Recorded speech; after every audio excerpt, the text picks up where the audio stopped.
Hello guys, how are you all? Today we are back with another blazing Naruto story. What if Naruto is an outcast to his family and trained by a mysterious Shinigami master? If you enjoy this video, then please like, share and do comment. And also check the description to original creator of this beautiful creation. So let us start the story. Leave her alone. A blonde-haired child, no older than 8, shouted as he ran towards the group of bullies that were surrounding a lavender-haired girl. The dark canopy of Konoha's forest was casting perfect shade of the midday, as the child tried to run as fast as his little legs could carry him, weaving and jumping over thick roots of the mighty forest, hoping to make it in time to help the girl who was on her knees and crying. The 3 bullies, all of them of nondescript appearance, tensed for a second when they heard someone shout. When they turned around and looked in the direction of the voice, they immediately relaxed. "Oi, it's the demon kid," one of them smirked. Lavender-haired girl's head snapped up upon hearing that and her teary eyes widened when she saw someone actually trying to help her. "P, please. D, don't hurt him," she managed to plead through the sobs. "Don't you worry. Naruto Uzumaki is here to save the day," the blonde shouted as he finally got close. But he was still a developing child who was not quite used to intense physical strain which he was doing for the past few minutes. He was running away from the village's town center where he was unlucky to come across some civilians who took their hate on another level. It took him a couple of minutes of running until he reached one of the densely forested area near the walls of the village until he heard a girl's cry. And thus he didn't see a particularly sneaky vine which twisted around a smaller root in his way. He tumbled, lost his balance, and fell face first into the ground right in front of the bullies. Almost like being served on a silver platter. "Ha ha ha," the bullies laughed. One of them, the one who was on the lanky side, quickly ran and sat on Naruto's back and pinned him down. "My father always said to stay away from you. Always called you a demon." "Why do they call you a demon?" "I don't know," Naruto exclaimed as he struggled to get up. "Let me go." The third kid approached the blonde and looked at him nastily. "My mother always told me if I get the chance then I should teach you a lesson. Apparently it's because of you that I don't have a sister anymore." "You think it's okay?" the first one asked, a bit uncertain. This time it was the second one who answered. "My father has said something like that too. It's not really fun to play with the creepy girl anymore, all she does is cry. Let's teach this demon a lesson like our parents told us to. Yeah, he will know better next time." And so commenced the beating of one Naruto Uzumaki, a bundle of joy who only wanted to help the poor girl. It was very soon that he passed out from exhaustion and pain, at which point the bullies got bored and left. "I'm so sorry." The girl cried even more when the bullies left. She felt so guilty and powerless and terrified. It's because of her that the boy, Naruto he said, is now in this state. And she couldn't do anything. A minute or two later she saw some people in animal masks arrive Anbu, together with her father. Hinata. When he opened his eyes all he saw was the white ceiling. Naruto sighed, again in the hospital. He didn't particularly hate the hospital because people treated him fairly here. But he didn't like it either, the sterile smell and the white walls were a bit suffocating. Then again, more often than not it was his own fault that he kept ending up here, trying to imitate ninja, doing some dangerous pranks, or trying to train not knowing what he was doing. Being an orphan and bored with a limitless amount of energy would do that to you. "Good evening, Naruto-kun," an elderly voice called out from his right side. Naruto immediately felt the voice fill him with that familiar warmth that he'd always craved and he couldn't help but smile in joy as he sat up and looked at his most precious person, Gigi. The voice belonged to one Hiruzen Sarutobi, the Sandaime Hokage of Konoha. But to Naruto he was simply, "Gigi. I'm glad you are okay, but please take it easy. Someone will come shortly to check up on you." "I'm fine," Naruto pouted, "I'm always fine." Hiruzen couldn't help but chuckle a bit seeing the adorable pout of the child. The child was right too, he did possess remarkable healing capabilities. "I know you are. But rules are rules." The door opened and a plain-looking doctor came in. "Ah, Takashi-san." "Hokage-sama." Takashi nodded and then turned to Naruto and gave him a smile as the boy waved to him. "Good evening, Naruto. Before you ask, you've only been here for a couple of hours. I will just quickly check that you're definitely okay and then you can be on your way." Naruto nodded. He was quite familiar with the procedure despite wishing he wouldn't need to do it every time. As the doctor got to work and activated his medical ninjutsu, Hiruzen decided that he might as well ask what happened. Naruto got a bit sad, but told the whole tale of what happened anyway. Hiruzen listened without changing his expression, but Naruto knew it was always painful for his Jiji to hear these things. It's the way his eyes changed whenever Naruto spoke of such things. Eyes full of regret and sadness.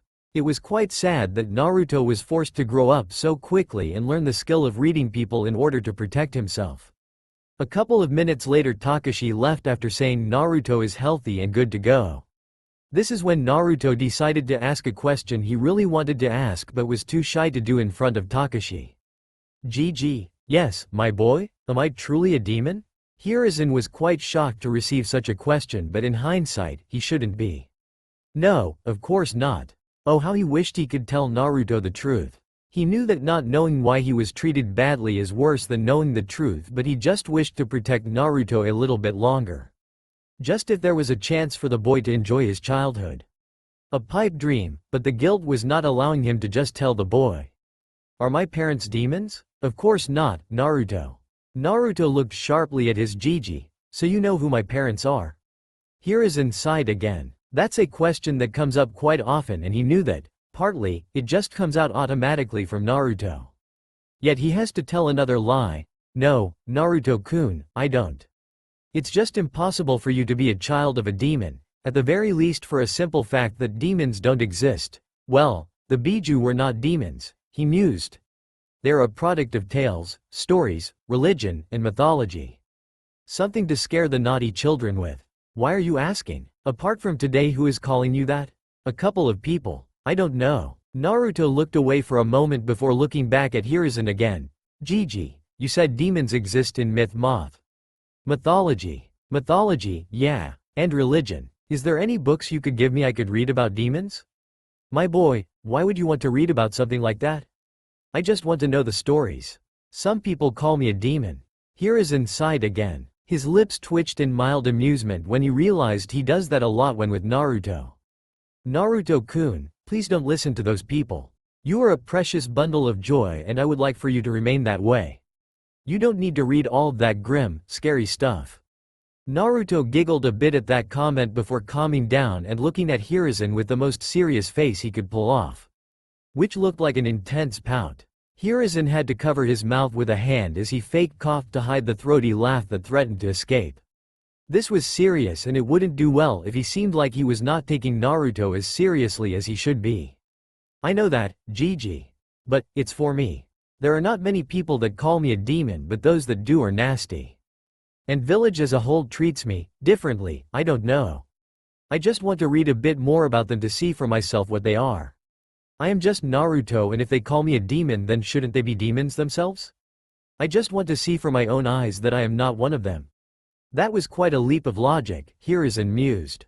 And then sighed. Again, he really didn't want Naruto to bother with these things, but at the end of the day it was harmless and would hopefully divert some of that endless energy into academics. Not quite what he envisioned for Naruto, but in a roundabout way the child did make a valid point. Maybe if he learned more about the demons of yore and myths he would see for himself that he is not one of them. Despite Naruto saying he was fine, Hiruzen could still sense that it was troubling Naruto greatly. Maybe this would put his mind to rest. Very well. There are a couple of books that I could lend you to read. I will go and fetch them while you wait here. When I return, we can go for a late dinner at Ichiraku's before dropping you off at your apartment. Naruto visible brightened up. Yeah. Thank you Jiji, you're the best. Unknowingly to both of them, or even the Anbu in the shadows, or even the rest of the planet. There was someone, something, listening in. Or more accurately, distant echoes of this conversation, distorted reflections of this blonde child, reached the deepest, hottest, most forgotten and abandoned depths of the netherworld, of hell. A closed eyelid fluttered, an ear twitched. And the tiniest, most atomic movement of chains reverberated the quietest clink that sent unperceivable vibrations across the time and space. Almost unperceivable. 2 months later, as promised, Hiruzen did give Naruto a couple of books on the topic. Religions of the Elemental Nations, Myths and Stories of the Elemental Nations, which was written by the same author. Will of Fire. Religion or Philosophy? Stories of the Night, kami and the scrolls, spirits and their nature. At first, it was very hard for Naruto to read any of these books. He was, after all, still an 8-year-old boy and by nature he was too energetic, and always thought books were boring. But as he managed to read one sentence one day, 2 sentences the other day. Eventually he got engrossed in the books he was reading and he finally managed to read the final book in just a week. It was hard to understand at first, but Naruto was a fast learner, life forced him to be. It was good that Naruto discovered that he actually enjoyed reading. As a result, he was causing less trouble and pranks, and the villagers could release a breath of relief when they didn't have to look over their shoulders and think they will be the next to be pranked. Most villagers didn't hate Naruto and most of their dislikes stemmed from his troublemaking tendencies. While they couldn't ignore the fact that he was the bearer of the Kyuubi that killed hundreds all those years ago, they couldn't just go out and condemn a child for bearing this burden. They hated what he carried, but they knew that it wasn't the child's fault. Nevertheless, they chose to simply ignore Naruto. That was easier than trying to face their inner conundrums. Because of this, they also turned a blind eye when more fervent haters of the child spoke out. They were too ashamed to admit that it felt a tiny bit vindicating and just when these people bullied the child. Regardless of that, Naruto had some questions regarding the material he has read and he decided to visit the local temple to hopefully ask the priest a couple of questions. Konoha was a ninja village and held no official faith, while the unofficial philosophy was that of the will of fire. Naruto read that if major ninja villages had official faiths, then it could ultimately lead to more wars. It could also potentially scare certain clients away. After all, there should be professional impartiality. Additionally, a ninja village is a military one, Kage is the god, and their word is the law. That's how they operated. But Konoha was also a fairly civil place and there were no laws prohibiting from celebrating anyone's faith as long as it didn't interfere with any business, be it civilian or ninja. Small community temples were allowed, but they were extremely rare in the village. There was a massive fire temple in Hai no Kuni for these reasons. When Naruto visited one such small temple, which was more of a decorated gathering hall than a temple, he was a bit disappointed that the priest, a retired chunin, turned him away. But he understood the reasons. Most of his haters called him a demon, so Naruto reasoned these people must be at least a little bit religious, since demons were mostly mentioned in the books on religious topics. And he also knew he was in a good standing with the Hokage. If it reached Hokage's ears that there was an issue with the temple and Naruto, then surely they would face immediate closure regardless of circumstances. Naruto didn't hold it against the priest as he genuinely saw that the priest was upset he had to do it. Naruto bowed in respect as he read, and then went to find his Jiji. Maybe he will have the answers. After all, he was the smartest person Naruto knew. After a short while, we can find Naruto sitting in Hokage's office warmly smiling while Hiruzen waved his exasperated secretary out. Hokage tried to tell Naruto that it's impolite to just barge in, and that he has to go through secretary, to which Naruto replied that it always takes ages and it's quicker to just come in. Hiruzen certainly didn't mind, but teaching the young boy manners was vital. They exchanged the general pleasantries and Hiruzen asked the boy why he came to see him. "Well, Gigi, I finished reading all the books you gave me. They were really interesting." The Sandaime didn't let it show that he was surprised Naruto finished reading all the books so quickly. He was sure the boy would give up on the first book. Hiruzen silently berated himself. He shouldn't think so lowly of Naruto. And I had some questions. It was really fascinating to read all about different myths and stories. And so they conversed for the next couple of minutes with Hiruzen answering all the questions the young child had. He was marveling at the understanding the boy possessed. Come to think of it, Hiruzen mused, the academy starts around this time of the year and Naruto was of age to be enrolled. Yeah, I understand. Thank you, Gigi. Do you have any more books? I read all these books and I don't believe that they have mentioned all the gods and beings. For example, in Myths and Stories there was a chapter about something called a Jashin, but it wasn't mentioned in any other books. Stories of the Night mentioned Amorio and the Land of Demons. So I believe there are many more things to read about. Hiruzen chuckled. Right you are. The elemental nations are rife with legends and myths. I will give you some more books tonight. But first, let's eat some ramen and discuss about you attending the academy. I believe you wanted to be a ninja? Naruto almost squealed in delight. Yes. Thank you, Gigi. Just you wait, I will take that hat off you.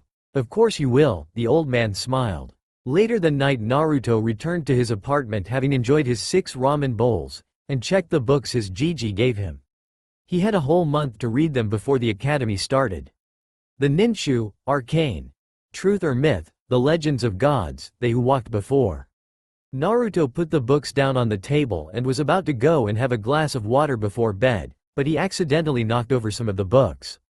Ah! Naruto yelped. Sighing, he bent down to pick them up when noticed a book he overlooked before, Manifesting the Power. Something about this book was odd. It was very plain, black, and looked more like a journal than a proper book. The feeling it gave off. Naruto couldn't describe it, but he felt compelled to read it. Like it was calling to him. And so he settled on his bed and opened the first page and began reading. He stayed up until sunrise and almost finished the whole book. It was fascinating, Naruto thought with wonder. His observation from before was right. The book was written in a style of a journal. Almost like the author was compiling the knowledge as he learned it.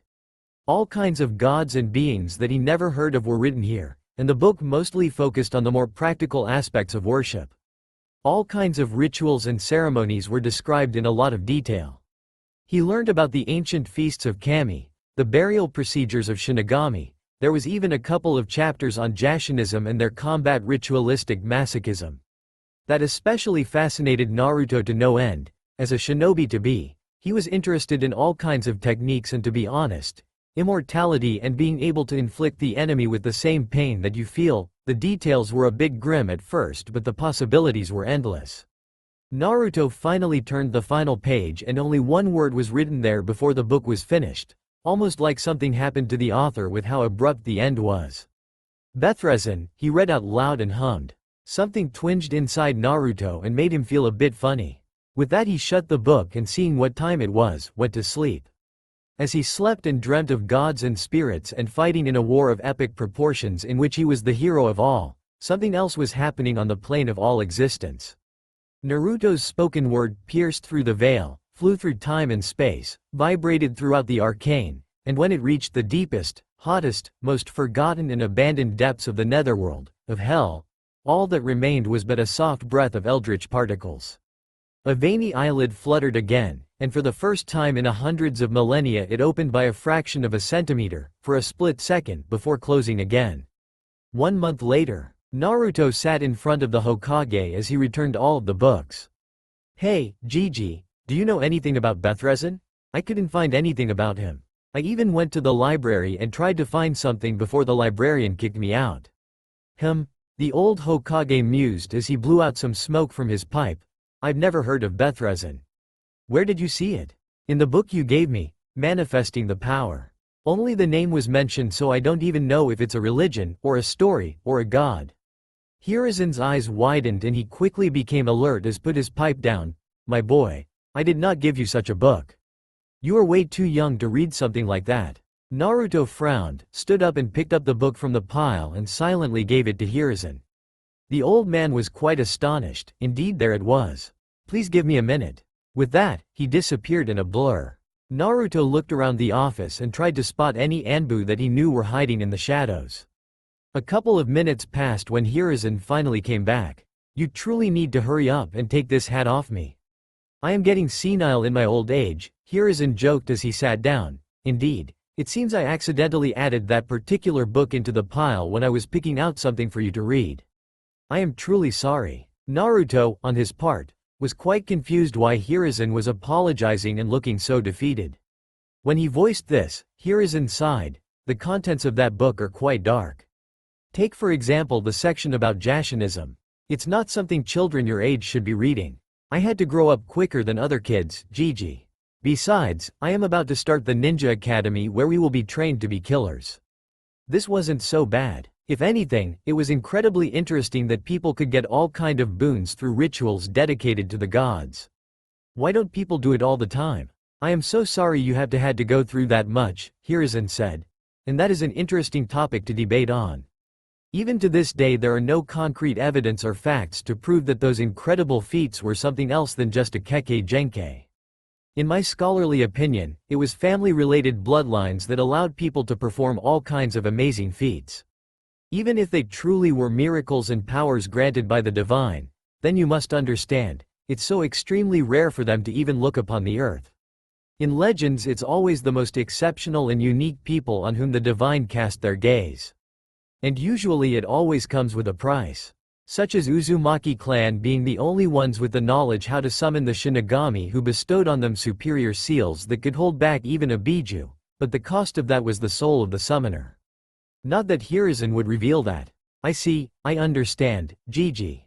Have you met anyone who was favored by something supernatural? I've met many individuals, and heard about even more, who claimed to be favored by the gods. Alas, in most cases they were just the tales of the crazed and delusional, or bearers of bloodlines. I remember there used to be a clan in Yugakure area some 100 years ago that worshipped Jashin. Only few of them managed to achieve the ritualistic immortality. You've read about that, correct? Naruto nodded. After they were wiped out, I haven't heard of anyone else achieving the same, which leads me to believe it was a family or clan-based bloodline. Sometimes, when you read about myths and legends you have to read what's written between the lines. Written between the lines? There was nothing written there. Hiruzen chuckled. Good to know that despite Naruto's apparent leap in intelligence he was still a kid, it's a saying. Reading between the lines means looking underneath the underneath. Meanings of things that are not written, but implied. Looking for the hidden truths, etc. A light bulb went off in Naruto's head. Oh, I see. Now, regarding this book. As much as I wouldn't want to talk about this I feel like we must because you've read it. His expression changed and he regarded Naruto with a serious, piercing gaze. I hope you didn't try anything that was written in the book. Naruto couldn't help but gulp at the sudden change of Hokage's demeanor. Well. No, I didn't try anything. The hesitation in his voice made Hiruzen narrow his eyes. Why the hesitation? I swear, I didn't try anything. Naruto waved his hands trying to placate the old man. It's just, I don't know. That book kind of called to me. The last part was phrased as a question as if he himself wasn't sure. And I felt a bit funny when I read that word on the last page. But I think it was just me being tired. I stayed up all night reading it. And that was true. He definitely felt something when he first laid eyes on it, some kind pull. Naruto struggled to express what exactly it was. Hiruzen picked up his pipe again and mindlessly lit it with an expert display of Kaden chakra manipulation while he thought about what the boy told him. He picked up the book in question and opened the last page. Nothing there, it was just the closing paragraphs of the author summing up the book. No mention of this Bethrezin. He did joke earlier that he was going senile in his old age, but that's all it was, a joke. The developed chakra in his body significantly reduced the chances of ever getting any kind of mental affliction. While his body is not as sturdy as it used to be in his prime, his mind remained just as sharp. So he knew for a fact he didn't give Naruto this book, yet the very same book was missing from his personal library. Then this unexplainable word Naruto claimed he saw.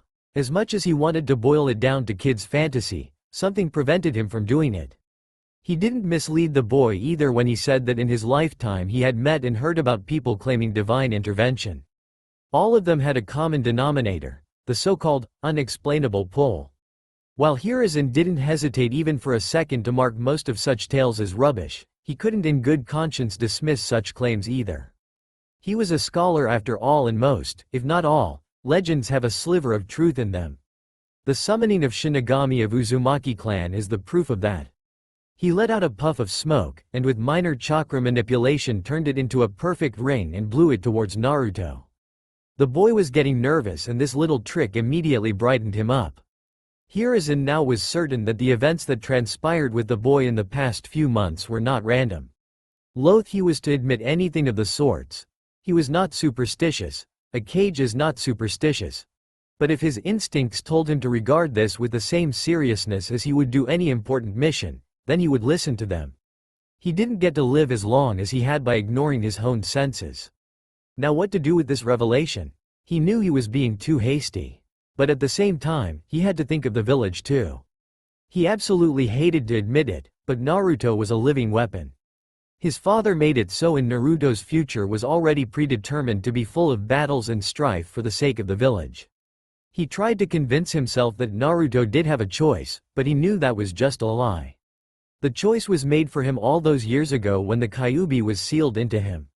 If Naruto was to come into possession of a boon on a similar level as those of legends, then it would benefit the village greatly. Even a minor benefit from any divine favor would aid the boy and the village.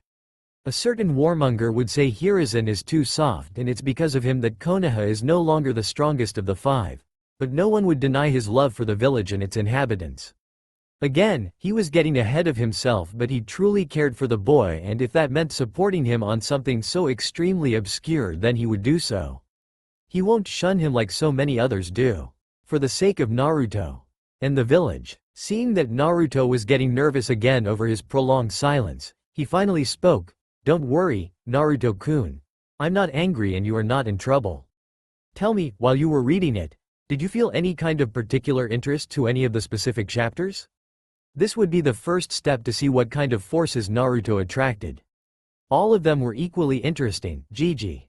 Naruto exclaimed. Hiruzen had to withhold a wince. If the boy considered things like mutilation and ritualistic cannibalism interesting, then chances are there is something mentally wrong with the child. But we all become killers and murderers as soon as we can crawl. In hindsight, this is pretty normal, he thought. There was also a lot of information on a lot of the things that the book talked about, Naruto said and then frowned, but one thing confuses me. What is it? As I said, when I turned the last page, there was only one word written there and nothing else. Almost like the author forgot to finish it. All it said was, Bethrezen. I see. Sorry, Naruto-kun, but I truly never heard of it. I will have a look, maybe it's something that has escaped my memory. Ah, that's alright, Gigi. Listen, Naruto-kun, if anything strange or out of the ordinary ever happens, please come and let me know, alright? Of course, Gigi. Now, let's talk about the academy. It will start next week. The rest of the talk was about lighter topics such as upcoming lessons, aspirations, and goals. Naruto was quite eager to start the academy, and the Sandaime urged the boy to fully apply himself in all the lessons. Naruto also asked for various training tips. Afterwards, Naruto had some light lunch at Ichiraku's and he went on a stroll to try and find some training ground where he could practice what the Sandaime has told him. Later that night, when Naruto returned home, he noticed an inconspicuous-looking book on his kitchen table. Apart from Naruto himself, only Sandaime had access to his apartment, so it wasn't such a big leap of logic for the boy to think it was his Gigi who dropped off the book. The cover seemed to be made out of surprisingly soft leather, dark crimson in color. There was a piece of white thread binding the book shut. When Naruto picked it up, there was the tiniest wave of warmth spreading across his body.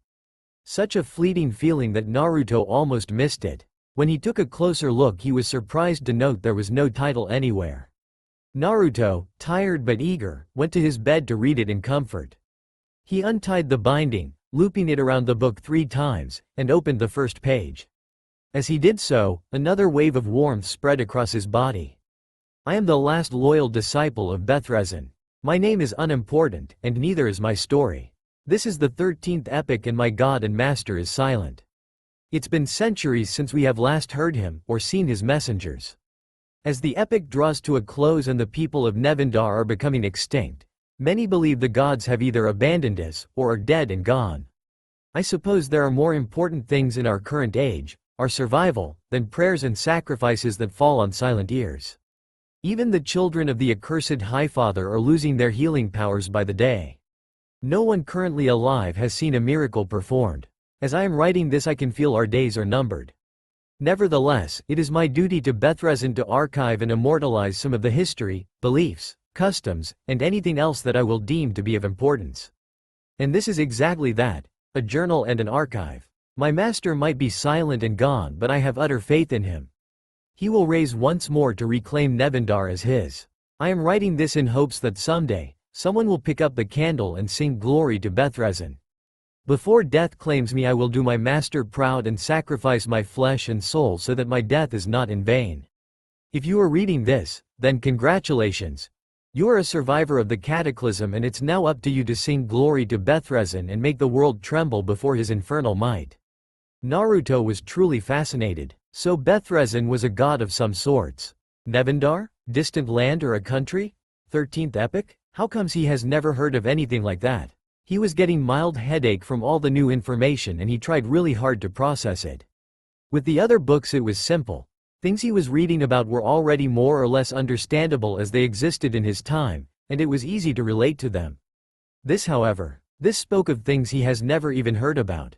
Naruto decided to call it a night, and visit Gigi tomorrow to thank him for the book and to ask a couple of questions. Naruto was sure the Sandaime will know something. As he lay in his bed and drifted off to sleep, there was one thing on his mind. Singing glory to Bethrezin. That night he dreamt of conquests, of chains, of fiery spells, and winged beings. The next day Naruto sped towards Hokage's tower with his new book in hand, quite excited to have a conversation with Sandaime regarding his discovery. Naruto barged through the doors, completely ignoring the secretary who shouted after him, and ran up the stairs and quickly entered Sandaime's office before the secretary could catch up with him. He had to abruptly stop in his tracks when he saw another man in the office, standing in front of the desk seemingly engrossed in a conversation with the Hokage. The man wore the standard Jonin uniform, had gravity-defying silver hair, a mask covering his mouth and nose, and headband covering one of his eyes. The man turned around and when he saw Naruto he gave an eye smile and a wave. "Yo." Hiruzen couldn't help but sigh. "Kakashi, you have your orders. You are free to go." "Hi, Hokage-sama," Kakashi replied and casually left. "Naruto-kun, how many times do I have to tell you to ask the secretary if I am available?" He waved the said secretary away. "At least knock before entering." "Sorry, Gigi, I promise I will knock next time." Naruto rubbed the back of his head in embarrassment. "See that you do," Hiruzen replied. "Sometimes one just had to be strict to teach a lesson. Now, what happened? We only spoke yesterday and you are already back. Did something happen?" "No. Well, sort of." Naruto took a seat in front of the desk as he usually did, and put the crimson book down on the table. "I wanted to say thanks for the book you dropped off last night, and just wanted to discuss it for a bit." Now this alarmed the old Hokage. "I didn't give you any book yesterday. Did you see someone enter and leave your apartment?" "No, I didn't see anyone. I was training for the whole day, doing some exercises you told me about, and when I came home I saw it on my kitchen table. I assumed it was you who left it there." Hearing this he relaxed a bit. Maybe he wasn't hasty in his musings yesterday after all. "I see. May I?" he asked as he indicated towards the book. "Of course, Gigi." Hiruzen picked up the book and marveled at the soft leather. Just like Naruto yesterday he looked at both sides and noticed there was no title. Silently humming, he opened the book and his eyebrows shot up so high that they almost disappeared behind his hairline. All he could see were strange symbols and squiggles, marks and drawings, lines and some geometrical shapes that were written in a black ink. If it was supposed to be a language then it wasn't any he has ever seen before. He looked up from the book. "Naruto-kun, you can read this?" Furrowing his brows in confusion, he replied with an uncertain, "Yes? It's just like any other book I've read." "I see." When Hiruzen looked back at the book his eyebrows threatened to disappear behind his hairline again. Where before there was something on the pages, now they were completely blank as if nothing has ever been on them in the first place. So his instincts were right. There are some higher forces at play here. Clearly whatever was written here was intended for Naruto's eyes only. Nevertheless, he had to be sure it wasn't anything that could harm the boy. "Do you mind if I keep it for the day? It wasn't me who gave it to you, so I would like to run some checks on the book to make sure it's safe and there are no hidden traps on it. If it turns out to be harmless then I will return the book later tonight." Naruto wasn't sure how a book was dangerous, to which the Sandaime explained the basics of Fuinjutsu and how, in this case, it could have been used to harm someone from a long distance. After that Naruto agreed without any further protests. The next couple of minutes were then spent Naruto retelling what he learnt so far. To say that Hiruzen was both baffled and fascinated was an understatement. "I see now why you took such interest to it. Indeed, I know nothing of what you just said. Maybe one of my scholar friends across the elemental nations would have heard something, but I wouldn't want to bother them with something that's not quite an emergency. It could be long forgotten history, or it could be a simple tale. You will have to read further, if the book is clean of any traps." Shortly afterwards Naruto left the office to go and find somewhere to train. The most peculiar thing happened afterwards. As soon as Hiruzen felt that Naruto has left the building he turned his gaze towards the book that innocently sat on his table. Only for the book to disappear in a tiny puff of smoke. Interesting. I will have to keep an eye on Naruto-kun and move these conversations elsewhere. If there are indeed higher forces at play, then it's important to keep them secret. Wouldn't do well for rumors to start spreading based on mere speculation. He stood up and approached the window to look over the village. It is yet to be determined whether it will be a boon to the village, or a curse to the boy. 6 months later. The last 6 months passed relatively quickly for Naruto. His mornings were busy with the academy, then afterwards he would spend the whole day training. He took Sandame's words to heart. Sadly, some of the instructors in the academy weren't happy that the demon was allowed into academy and went out of their way to sabotage him, which resulted him being dead last so quick. Other instructors who didn't mind or care much about Naruto, like the rest of the village, turned a blind eye to it. They saw that the boy was intelligent and quick to learn things, but they didn't go out of their way to help him in fear of being ostracized by their peers. His relationship with his classmates were kind of shaky as well. He was super excited when he first attended, hoping that he would get some new friends, but his hopes were crushed.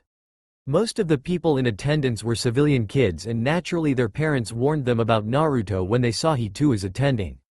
The clan children, however, were tolerable and he got along with them well.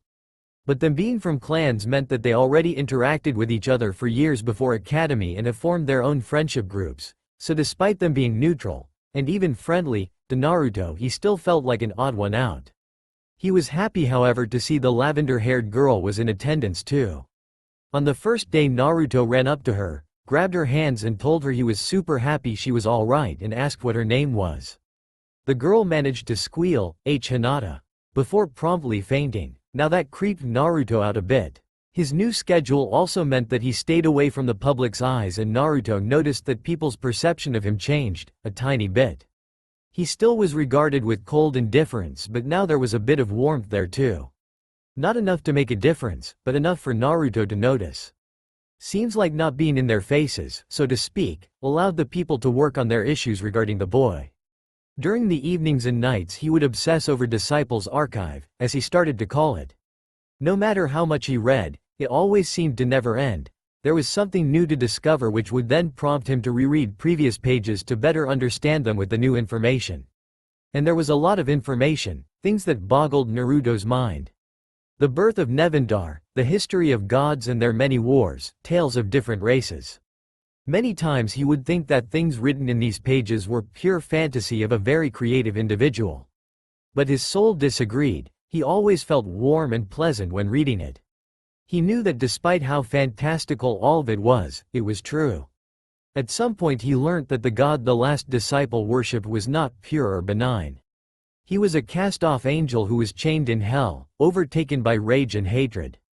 His children, demons. His gift to humanity, pain and suffering. His goals, conquest, subjugation, and destruction of Nevendar. At least that was in some previous epics before the time of the author. The author stated that throughout the centuries many things have changed, including approach to goals. And as Bethrazen's voice grew quieter, so did the malice of his followers. The book contained records of different rituals and customs that were practiced throughout the centuries, and how they changed with time. Not in much detail, but more of an overall historic overview. When Naruto discovered the nature of Bethrazen, he was in a bit of a loss with himself. He thought that Bethrazen stood for something good, but it sounded like he was evil instead. But Naruto's problem wasn't with that, no. What concerned him was that he didn't care about this revelation. He didn't care about all the dark things he read about, didn't care about him being father of demons and lord of hell, didn't care about any of that. He realized the more he read and submerged himself in the book, the more he felt connected to the old world, as he dubbed it. He felt that everything was right and as it should be. Naturally, Naruto approached the Hokage with this dilemma.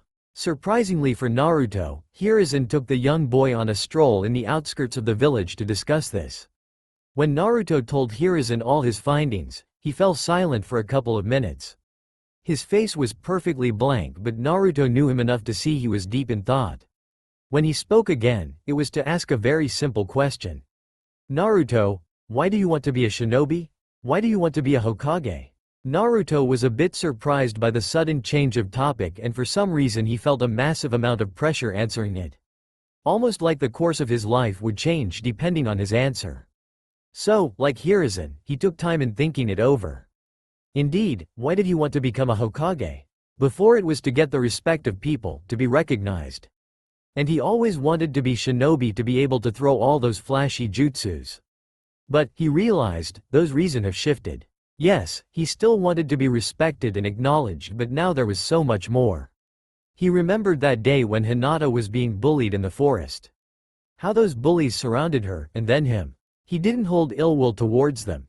He knew that their behavior was a byproduct of their parents' ignorance. Kids imitate what they perceive, they see and hear. They will learn in time. But then he imagined the same scene but with outsider, with adults picking on the girl, or even enemy ninja threatening life of poor Hinata. He then imagined the same scene with any citizen of Konoha as the victim, even the ones who hated him. And he was overtaken by a sudden rage, and that's when he realized and understood. I want to become strong so that I can be feared. I want to be strong and respected so I can protect my people and my village. I don't want what happened to Hinata to happen to anyone else in this village. Hiruzen allowed a smile to grace his lips. Naruto's words were genuine, true, and full of conviction. The boy was truly the bearer of the will of fire. Recent revelations told Hiruzen that Naruto is on a dark path and there is nothing he could do about it. The least he could do is to guide him in a way that would positively benefit the village and its people. While he vowed to support Naruto in whatever speciality that he chose, or chose him, he would not allow another Orochimaru to raise. He didn't know exactly what the future awaited, but he could deduce from what Naruto told him that it wouldn't be all smiles and rainbows. Swear to me, Naruto, that you will never harm a citizen of Konoha. Naruto turned to the Sandaime, shock evident on his face. I would never. Why would you even say that? It's always good to be sure of your own convictions. Always remember that. Just because you don't feel repulsion or disgust to something doesn't necessarily mean there is something wrong with you. We live in a shinobi world where everyone performs unspeakable acts. The choices and the reasons you do things is what makes you a person. You might kill people in the future when on missions, but by doing so you are protecting the people of Konoha. You might be exposed to conflict between villages, but all of that is for the betterment of Konohan people. Always remember that. Quote, for the village and its people. Naruto repeated. Hiruzen nodded. For the village and its people. The child was still ignorant of his possible future, and some part of Hiruzen was glad about that. It meant he could enjoy his childhood for a while longer. Maybe he should contact Jiraiya and ask him to investigate any rumors of cults and individuals he may have heard about. The elemental nations were full of all kinds of surprises, and any information could potentially explain what is happening to the boy, and prepare them better on how to approach it. The pair spent some time together, chatting and discussing various topics, with Naruto asking for more training tips. Later that night when Naruto returned home, he picked up the book and resumed reading it with vigor. He couldn't explain it, but there was an underlying feeling of need to keep reading it. Like it was important. Naruto realized that ever since he expressed his, albeit childish, interest in demons, that his life turned for the better. He realized his own intelligence, discovered his love for reading and learning, ended up spending more time with Gigi, became a bit more cool-headed, and even the villagers' attitude changed a bit. He chose to ignore that it was simply because he wasn't wrecking mayhem as much anymore. When he went to sleep that night, he dreamt of blood and fire, of protecting the weak, of glory and conquests. In the deepest, hottest, most forgotten and abandoned depths of the netherworld, of hell. Cracked, red lips opened and released a breath before shutting. A breath so minuscule that it wouldn't even lift a feather, yet that breath held everything. The rest of Naruto's day passed the same way as the others. Attending the academy in the morning, training during daytime, and reading during the evenings.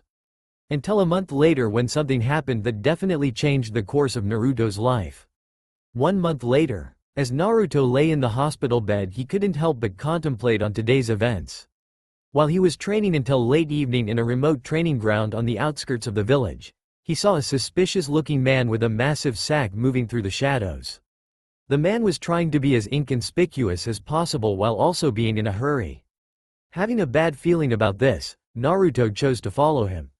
The man quickly discovered that he had a tail in the form of a young kid, and instead of running for it, he decided to deal with him. As it turned out, the man was a ninja of Kumo, and the sack actually contained Hinata. This scene made him remember how he imagined bullies surrounding the poor girl. Getting angry that someone would do something so unspeakable to a Konoha citizen, Naruto engaged the enemy ninja in a fierce taijutsu battle. At least Naruto thought it was fierce. In fact, it was pathetic. He was a fresh academy student with the most basic taijutsu skills.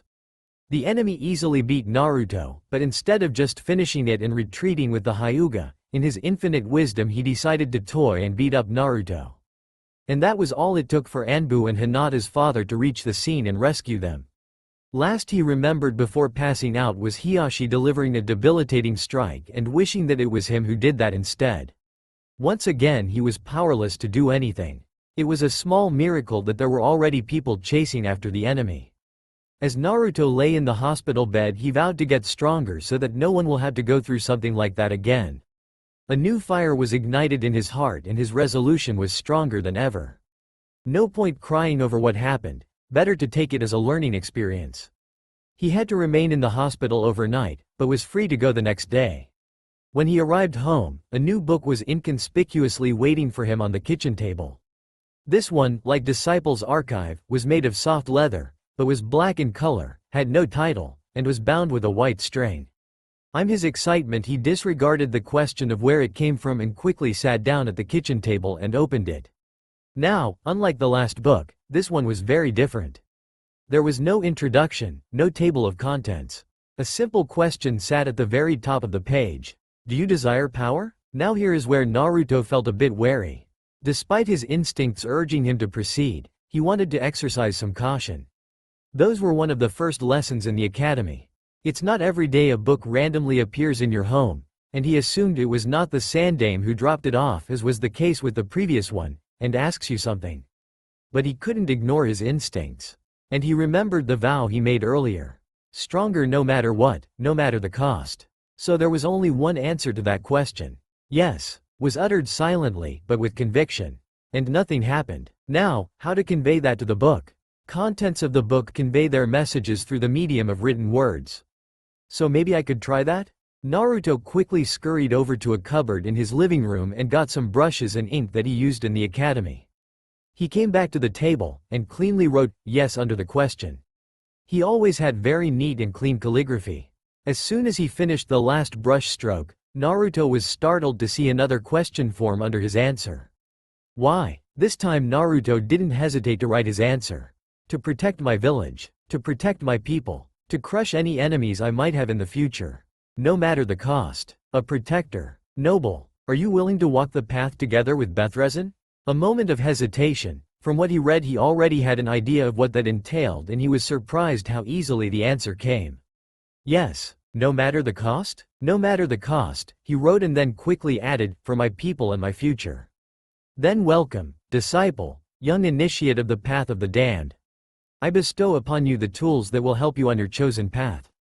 Make your enemies quiver in fear. No one will dare to touch what is yours.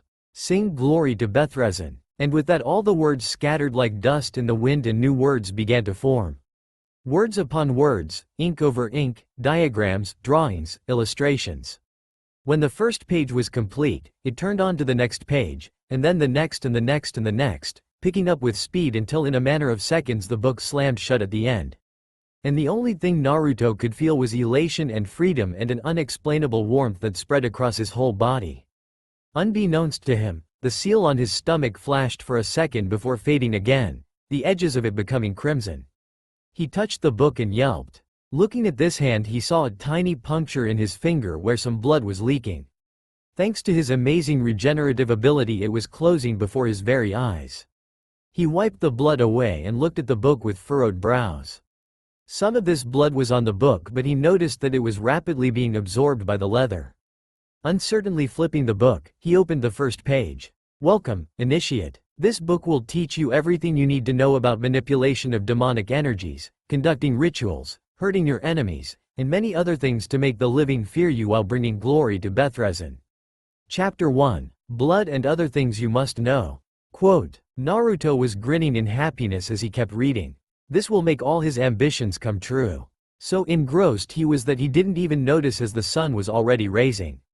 At the same time, in the deepest, hottest, most forgotten and abandoned depths of the netherworld, of hell, a veiny eyelid fluttered and then in a moment of revelation it snapped open quarter way.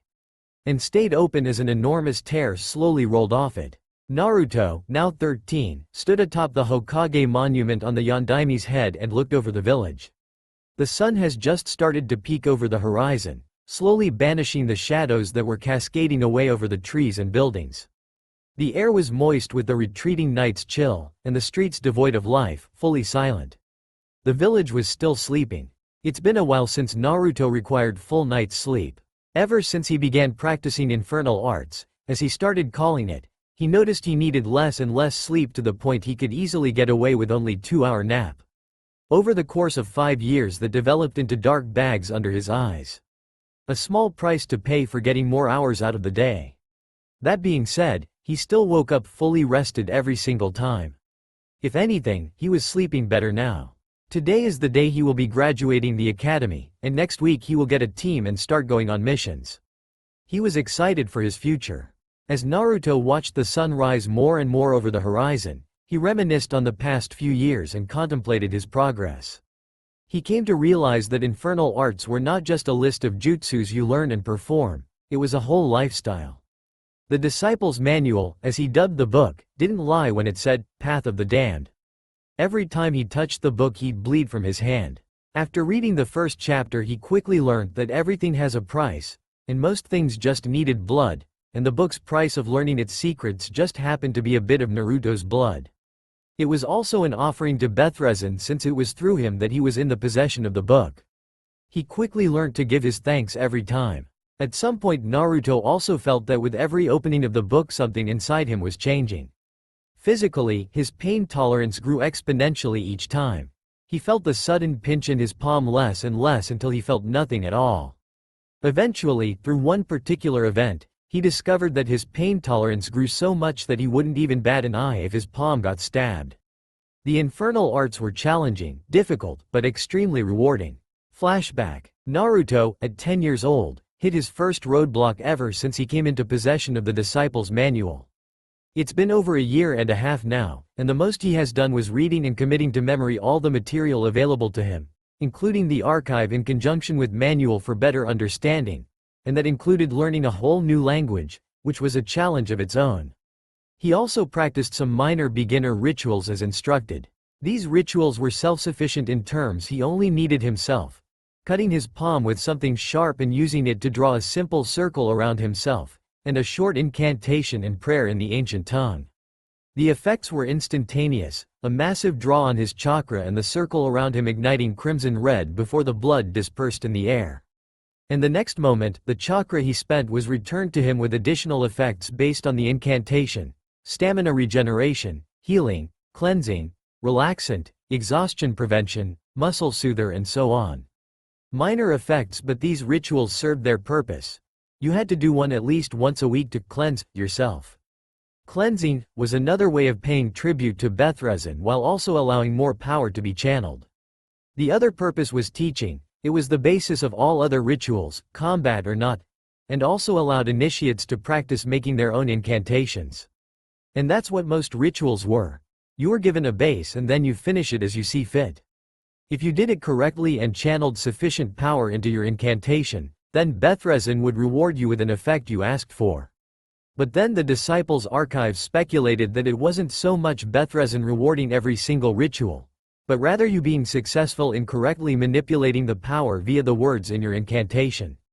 Valnaern already bestowed upon you the power, you just had to learn to correctly manipulate it. Naruto didn't know which was true, but then he thought it made sense. You won't create, learn, or perform jutsus on the first try until you learn the correct sequence of hand seals and the chakra required. And then it happened, the book just ended. The last paragraph of the chapter he was reading ended perfectly at the end of the page, and for the life of him he couldn't open the next page. All it said was to proceed he had to perform an intermediate level ritual, which is the next step after what he has been doing. Now, intermediate rituals were no longer small short-term effects, but something permanent. And thus required more materials. Namely, a living sacrifice. Surprisingly, Naruto didn't even think twice about that. Perhaps that was the effect of the change he was feeling, he mused. What he did was reread the whole content that was available to him and chose what kind of ritual he wanted to do exactly. Then, when he found the base of the ritual he wanted to use, he spent several days perfecting the incantation. And finally, procuring the sacrifice, which had to be living still. Now, because this would be something that would potentially be permanent on his body, even if a minor effect, Naruto deemed it something the Sandame would claim as dangerous and out of the ordinary. He remembered Gigi's plea and warning to tell him if he ever attempted something like that. Besides, he needed some help with this matter too, and it's been a while since he chatted with the old man. Naruto knocked on the doors to Sandame's office and entered when he was called in. "Hello, Gigi. Naruto-kun, so good to see you. Shall we take a stroll?" "Yes, please." Hiruzen warmly smiled and led the boy out. He was happy to see that Naruto managed to tame his endless energy and become a bit more cool-headed. He will surely miss the exuberant child, but he knew everyone grew up at some point. They didn't see each other that often anymore, what with Hiruzen being busy with the office, and Naruto being busy with academy, training, and his extracurricular training. Yes, Hiruzen knew of some things. Naruto has told him enough to placate the old man that he wasn't in much danger. Naruto never went into much detail about the practical side, but Hiruzen was smart enough to piece together what Naruto wasn't saying and deduced that whatever it was bloody. Every time Naruto visited him, he felt that Naruto's chakra was getting a little bit denser, and his presence a little more imposing. He also looked a lot healthier, except the bags under eyes. Thus, Hiruzen chose to blissfully ignore things that Naruto implied but never outright told him. They were walking through the village when Naruto finally spoke. "I need your help with something." A moment of hesitation. "I've hit a wall in my training." "Ah, so Naruto wants to let him in a bit, I see. And how may I help, exactly?" Despite his willingness to help the boy, Hiruzen wasn't sure he'd be up to doing something morbid. He was a ninja, sure, but if he had the choice of avoiding doing something that made him uncomfortable, then he would gladly do so. So really, it depended on what Naruto wanted. Sensing old man's mild discomfort, Naruto hurriedly tried to placate him. "Don't worry, you won't have to actually do anything. I need to do a certain ritual which is more complex than the ones I did before. I have all I will need apart from a place where I can do it." He looked up to Hokage. "I don't know what will happen during it or if there will be any leakage of chakra. Don't want to upset the villagers. And I didn't want to spend time walking outside village looking for anything, so thought I might as well ask you." Hiruzen hummed and understood Naruto's dilemma. There was one place he could show the boy, very well. "There is one place that I suppose I could share with you. Follow me." "Oh, great. We will need to drop by my apartment first to collect my materials." The Hokage nodded and they did just that. When Naruto left his apartment, Hiruzen raised an eyebrow but otherwise didn't comment on the makeshift cage that contained a hair, or the kitchen knife that Naruto quickly pocketed in one of his pouches. They quickly made their way outside the village, and after some minutes of walking finally reached what appeared to be a cliff hidden between thick trees. Naruto was confused as it seemed this was the dead end, but then he saw Hiruzen perform a couple of hand seals and put his hands on the cliff. There was a brief ripple where he touched and an entrance was revealed with stairs that lead down. Naruto was amazed and gaped at the old man. Hiruzen's response was to chuckle, "Genjutsu and Fuinjutsu. Don't look like that. You need to be an expert sensor to even spot this." He then gestured towards the stairs that were lit by some torches. "Shall we?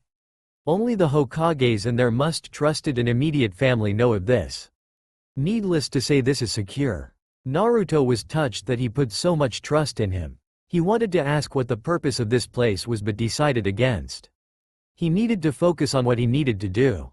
As they descended deeper, they passed several doors, until the staircase seemed to expand and reveal a big cave at the end of it. The cave itself looked like a room carved right into the rock. It was possibly done with Doden manipulation. "You can use this." Naruto nodded as he inspected the space. "Naruto-kun, do you mind if I stay and observe? This old man is really curious about the things you've been learning." Did Hiruzen think Naruto's speciality was a bit dark and uncomfortable? Yes. Perhaps even a bit morbid? Definitely. But Hiruzen was a scholar at heart, and in all of his long life he has never actually met someone who has been granted tools and ways to communicate with some higher power. He was absolutely curious to see something in action that he has only read about. Naruto thought about it for a bit and he thought it wouldn't be such a bad idea to have someone nearby on his first time, in case something happens. "Sure, old man." He looked at the Hokage with serious face expression. but in no circumstances you are to interfere at any point during the ritual. At least not until all the lines disappear. I am not a master of this craft yet, and this is my first time performing on this level. This ritual is meant to affect me, so if something goes wrong because you did something, then I am not sure if I would be able to fix it on the spot. Understood? Hiruzen was surprised at his tone of voice and was a tiny bit alarmed when he said it is meant to affect him, but he didn't let it show on his face. He merely nodded, understood. And so he went to stand at a far wall, thus silently indicating that Naruto may start any time. Naruto took a big breath, then got to work. He cleared his mind and calmed his nerves. He could do this, no biggie. He took the hair out of the cage and put the cage away, then approached the middle of the cave. He closed his eyes, centering himself, remembering what he learned. Big breath in, hold, exhale. In, hold, exhale. He snapped his eyes open as they blazed with determination, and he methodically got to work. He brandished the knife and without hesitation made a small cut on his arm and chanted, "For Bethrezin I spill my blood." Once again Hiruzen's eyebrows disappeared in his hairline in surprise. Whatever language he was speaking in, he couldn't even begin to understand it. But it felt powerful and meaningful, rhythmical and strong. Almost like a strong staccato that reverberated against the walls. The only way Hiruzen could describe it was ancient. Naruto continued his work. He quickly kneeled and stabbed the hair, then sharply twisted the knife to make more blood spill from it. "For Bethrezin I offer this sacrifice." Laying the hair down, Naruto used the now bloody knife to draw a large circle, him and the hair being the center of it. "Let this circle be the sign of my unity with my master." Then, he drew a 5-point star pentagram with the points touching the edge of the circle. Here he also began channeling some of his power. Accept this offering on all planes of existence, devour its essence. Suddenly, the 5 points that touched the circles burst into crimson flame, which calmly remained there and illuminated the cave in an eerie light. Then, in a flash, Naruto flipped the knife in reverse grip and stabbed his palm right through, making his blood gush on the floor and on top of the hair. He was marveling that he didn't even feel an ounce of pain. Focusing back on the task, he slammed his bleeding hand on the floor. "I join my blood with this hair's, for this hair is yours as is my blood." Upon these words, the small pool of blood that was forming under his palm quickly flowed and trickled outside the circle and formed a hexagon with some edges of it touching and overlapping with the circle. At the same time, the hair in the middle glowed in crimson light before it started getting absorbed into the pentagram and the circle, layer by layer. Fur went first, then the skin, the muscles, the sinew, organs, and finally bones. Each of those fueling the flames on the 5 points, until there was no longer anything left of the hair. "I beseech you, I beg of you, grant me the blessing of this offering, its agility and speed." The flames flashed once and then, as if by an invisible force, they stretched and traced the lines of the pentagram, absorbing the blood into them, before starting to circle the circle of blood and merging with it, casting the cave into a crimson-purple glow. "So that my enemies would never escape and I would never be caught, all in the name of Bethrezin. None shall run, for none can escape his glory." And with the final incantation, the fiery glowing circle merged with the hexagon before the very same flame rushed it and into Naruto from all the 6 sides.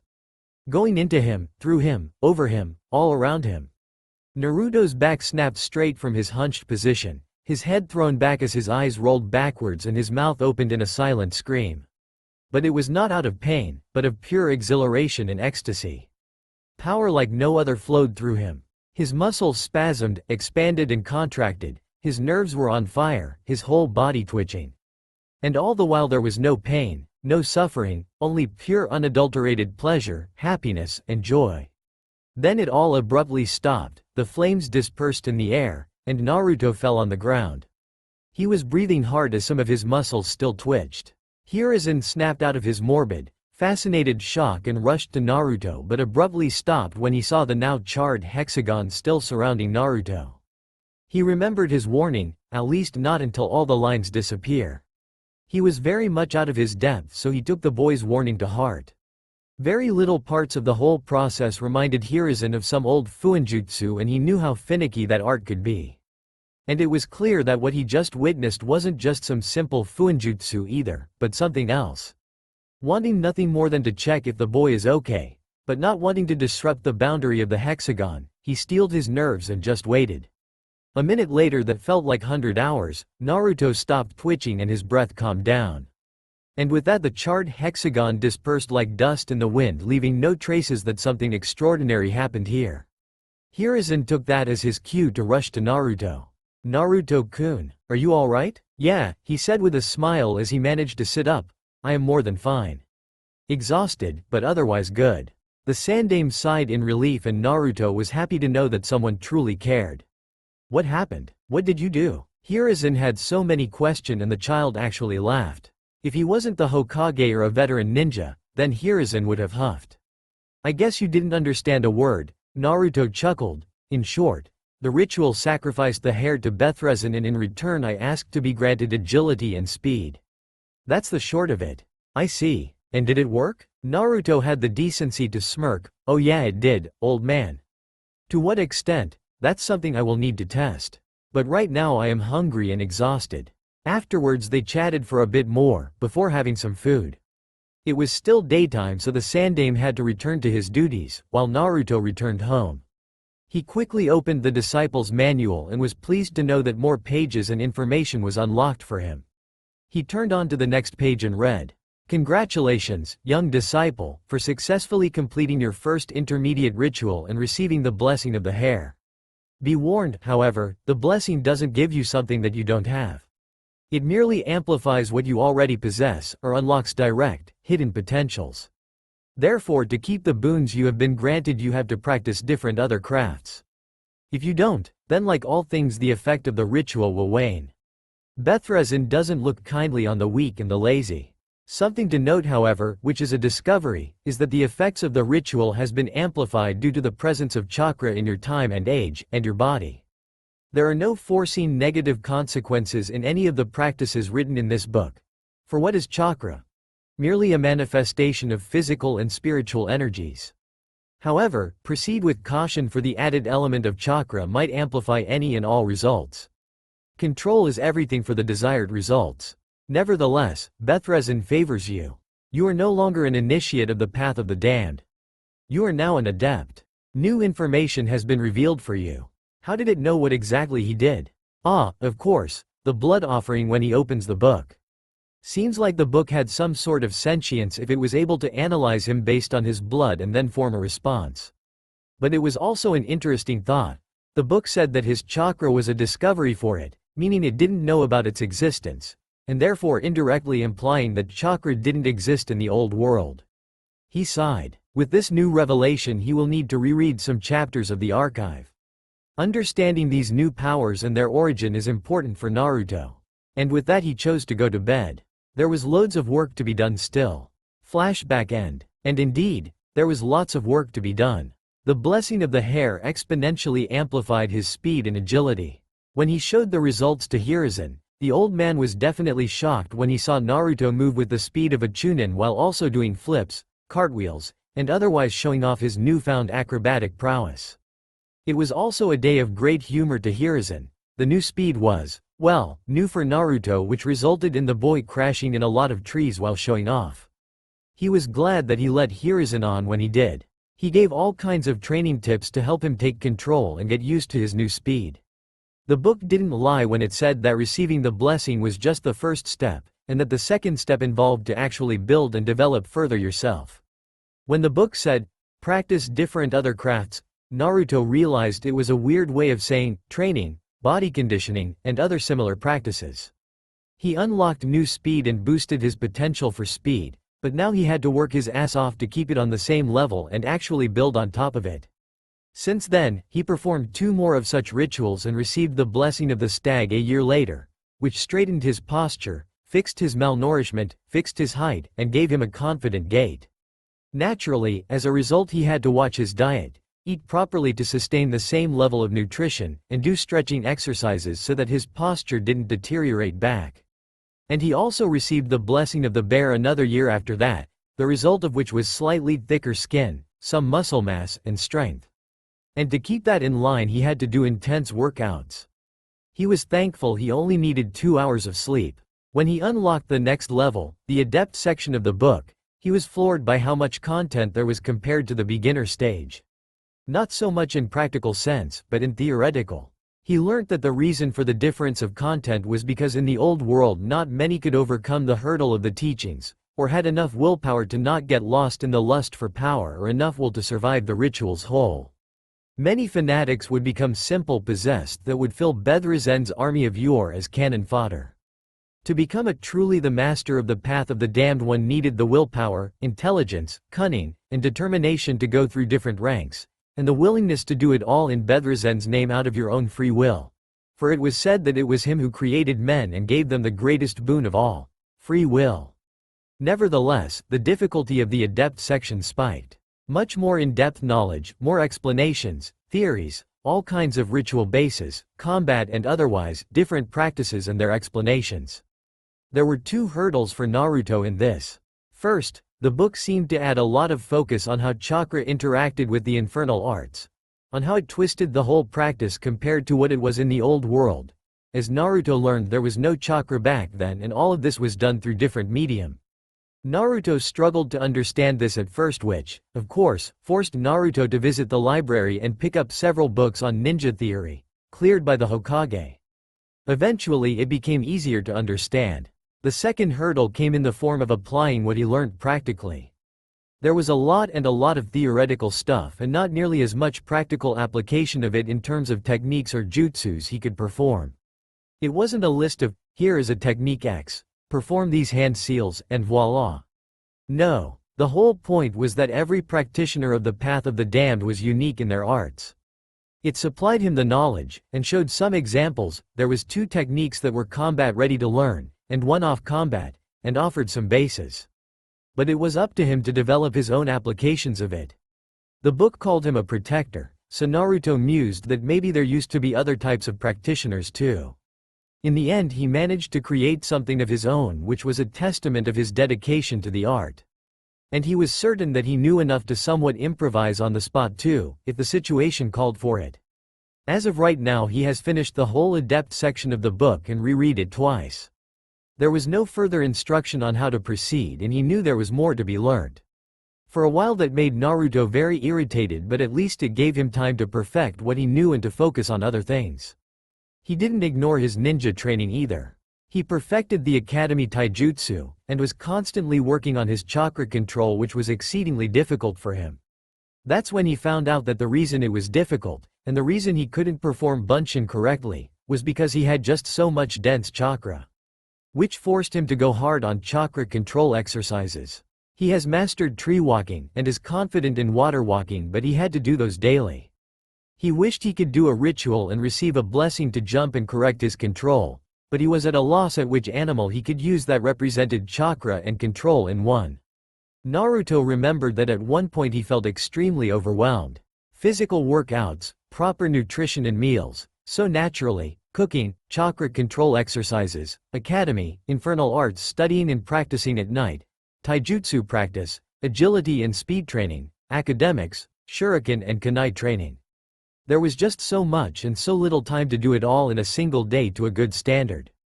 At one point he almost had a breakdown, but he visited the Sandaime just in time for the man to give him advice on how to deal with it. And it was simple. My boy, you don't have to do everything in one day.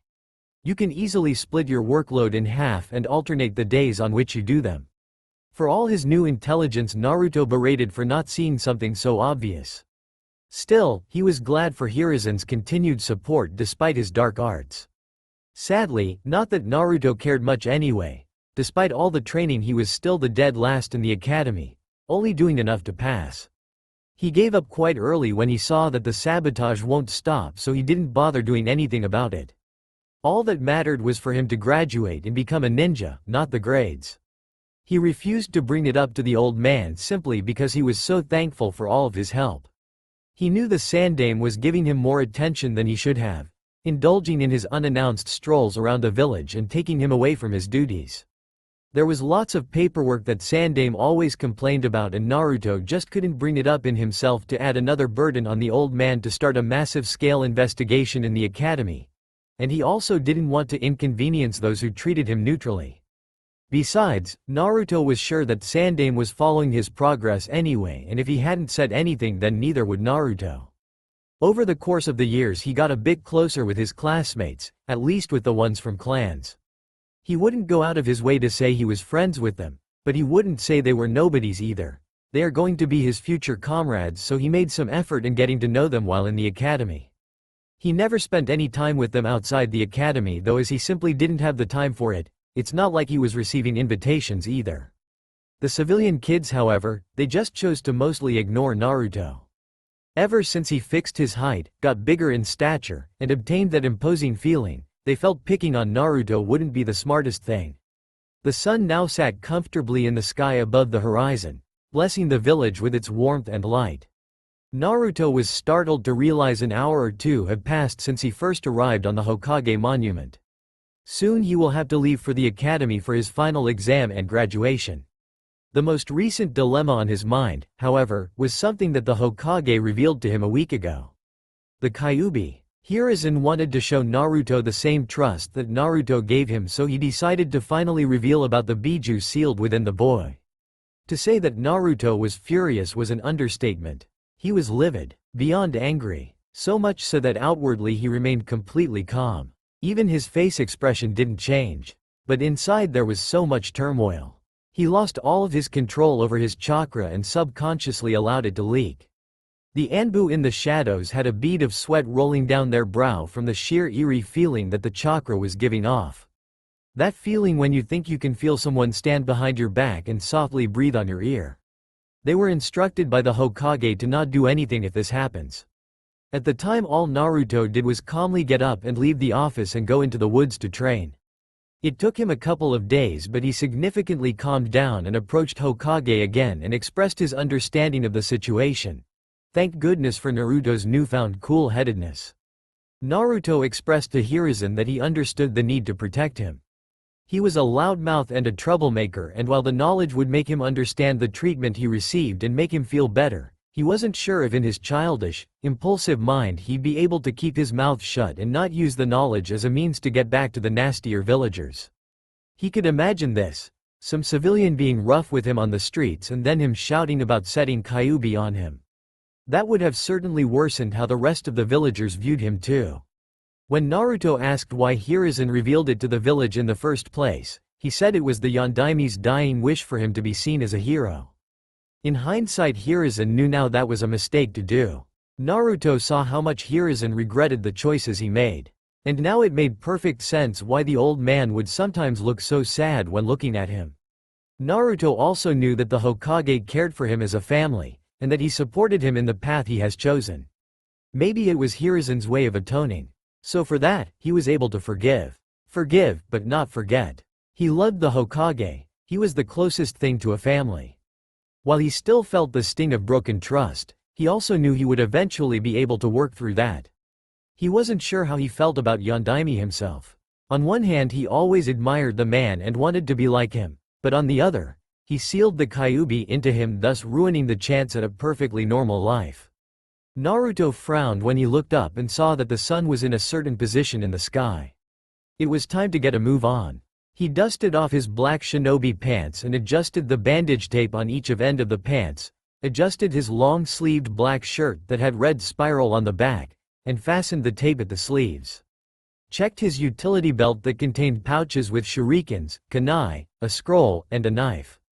Looking over the village for the last time, Naruto moved his hand through his long golden locks to get some hair away from his face. He never bothered to cut it. Time to become a ninja. And with that he leapt off the Hokage monument. Admiring the feeling of being suspended in the air for a moment, gravity soon took hold of him as he fell down.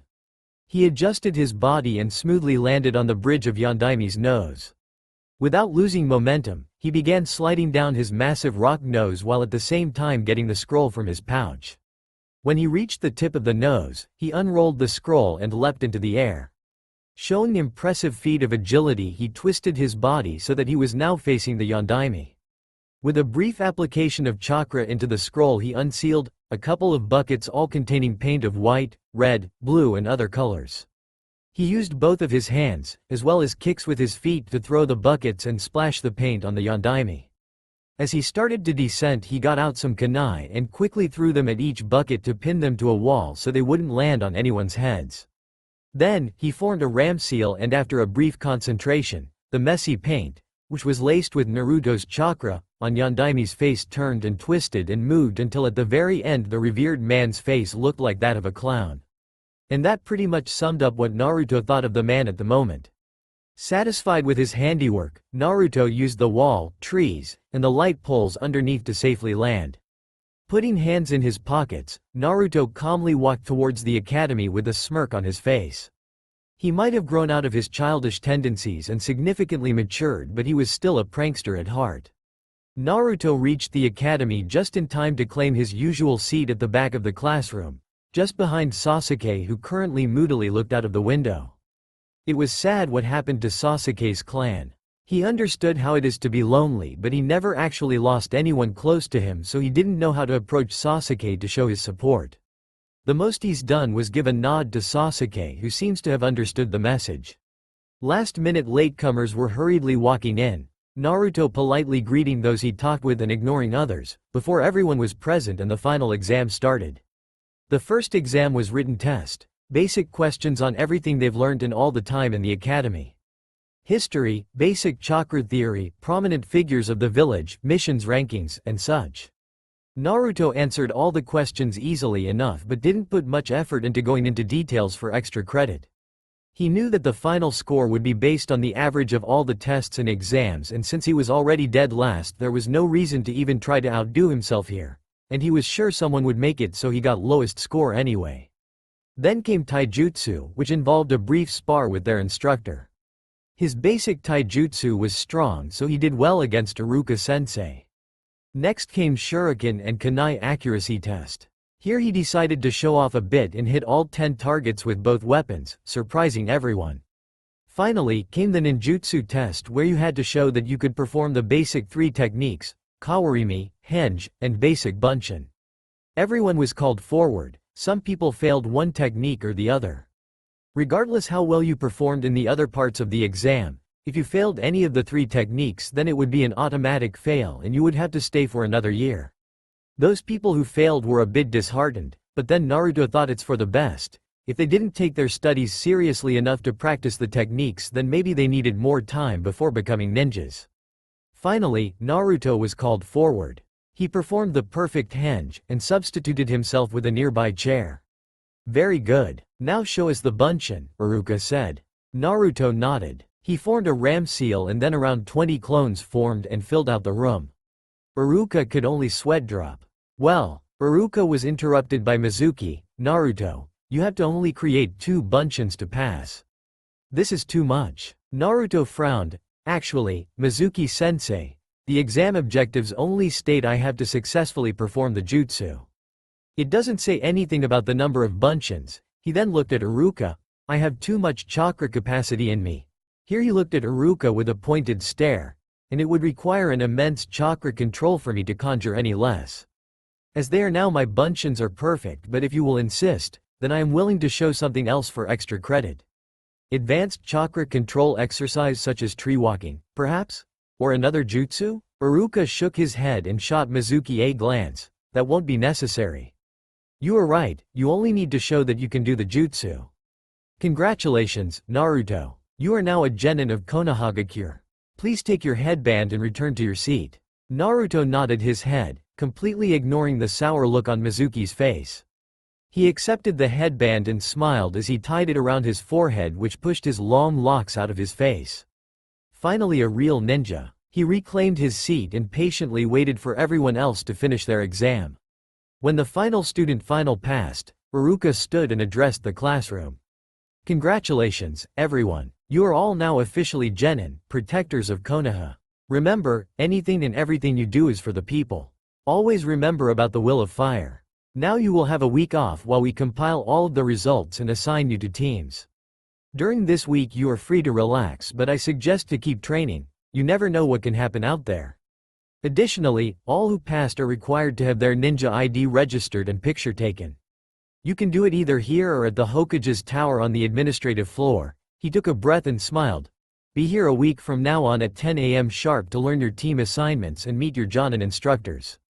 You are all dismissed. Everyone excitedly trickled out of the building, eager to tell their family that they are now ninja. Naruto decided that he will visit the Hokage Tower now to have his ninja ID over and done with. Before he could walk away, he was stopped by Mizuki just outside. "Hey, Naruto," he called. "Yes, Mizuki-sensei? Listen, would you like to earn an extra credit? You are currently at the very bottom on the rankings," Mizuki offered with a seemingly kind smile. Naruto frowned. "Why would I want that? Your scores at the end of the academy influence your team placements. Surely you wouldn't want to be placed on the same team that has other low-scoring kids? You wouldn't want to be held back, would you? It would only take a small extra test."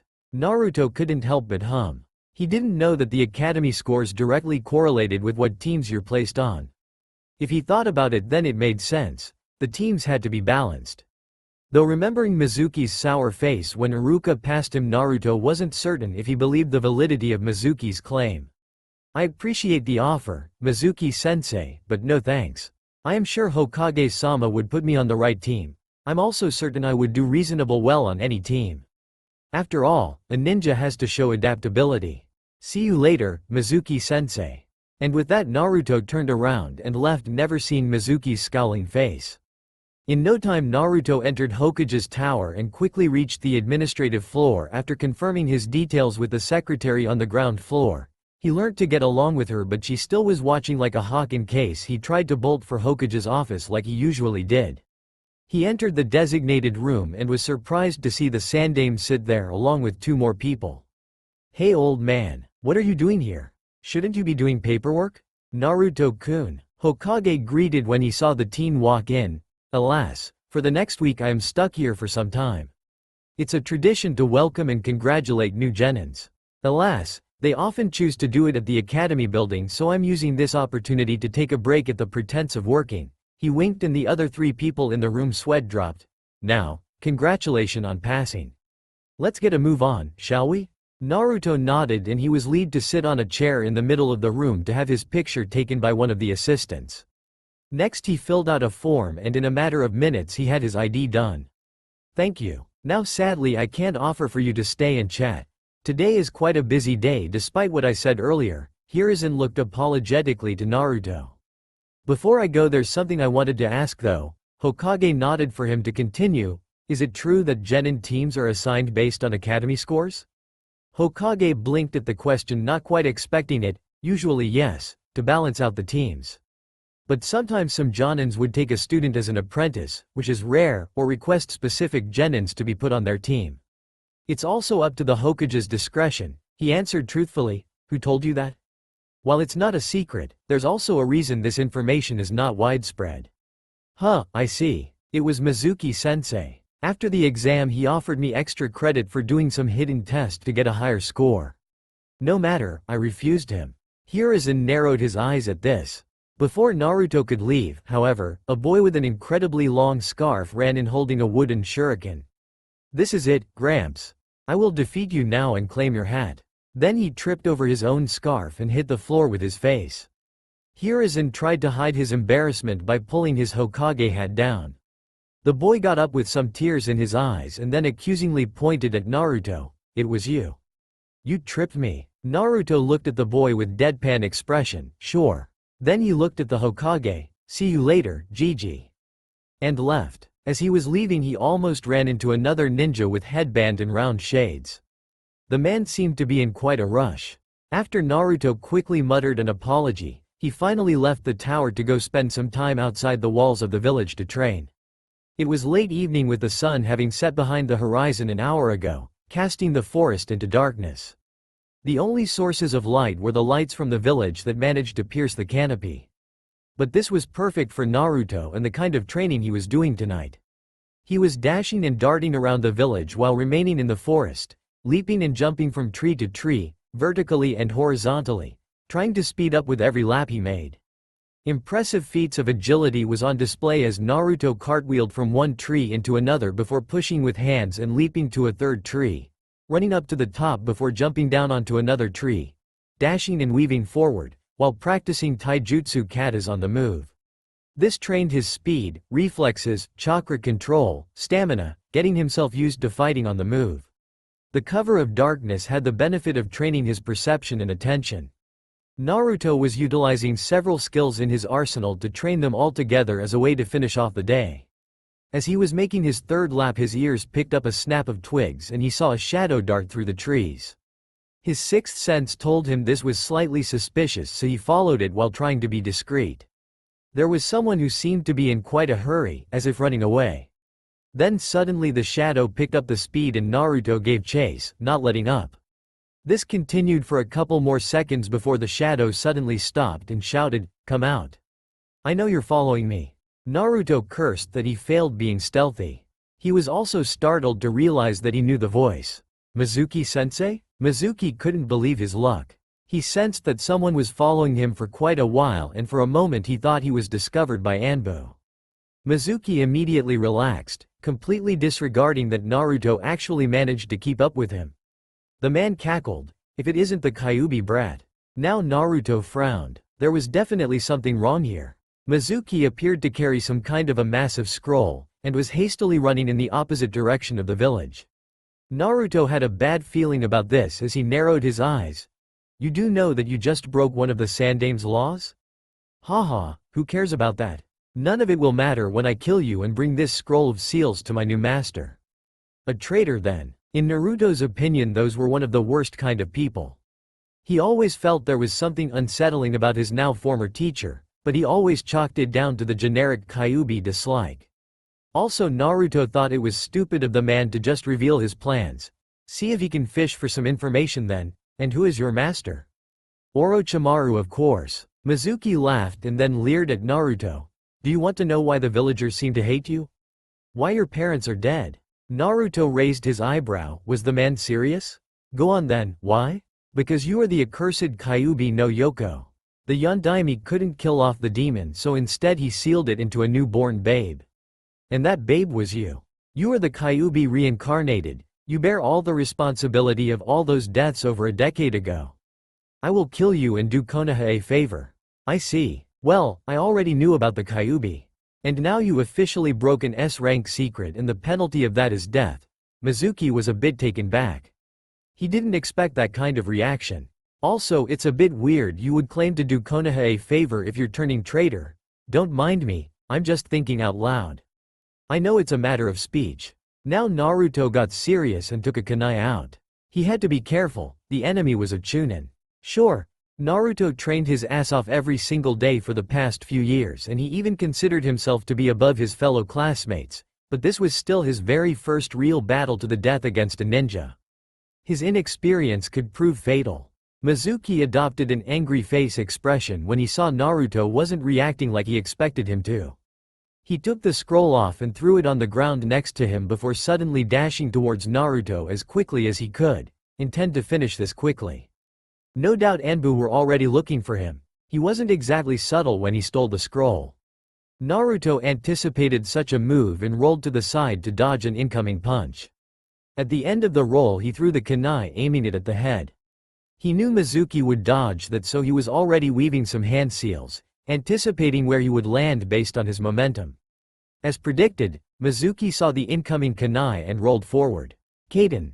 Fireball. Only to watch with wide eyes as a medium-sized ball of fire was already upon him. While it was smaller in size compared to Gukakyu, the heat was no less intense. He was forced to flip backwards from a weird angle to avoid it. Unfortunately, he didn't escape completely unscathed. His leg was caught slightly in the ensuing explosion.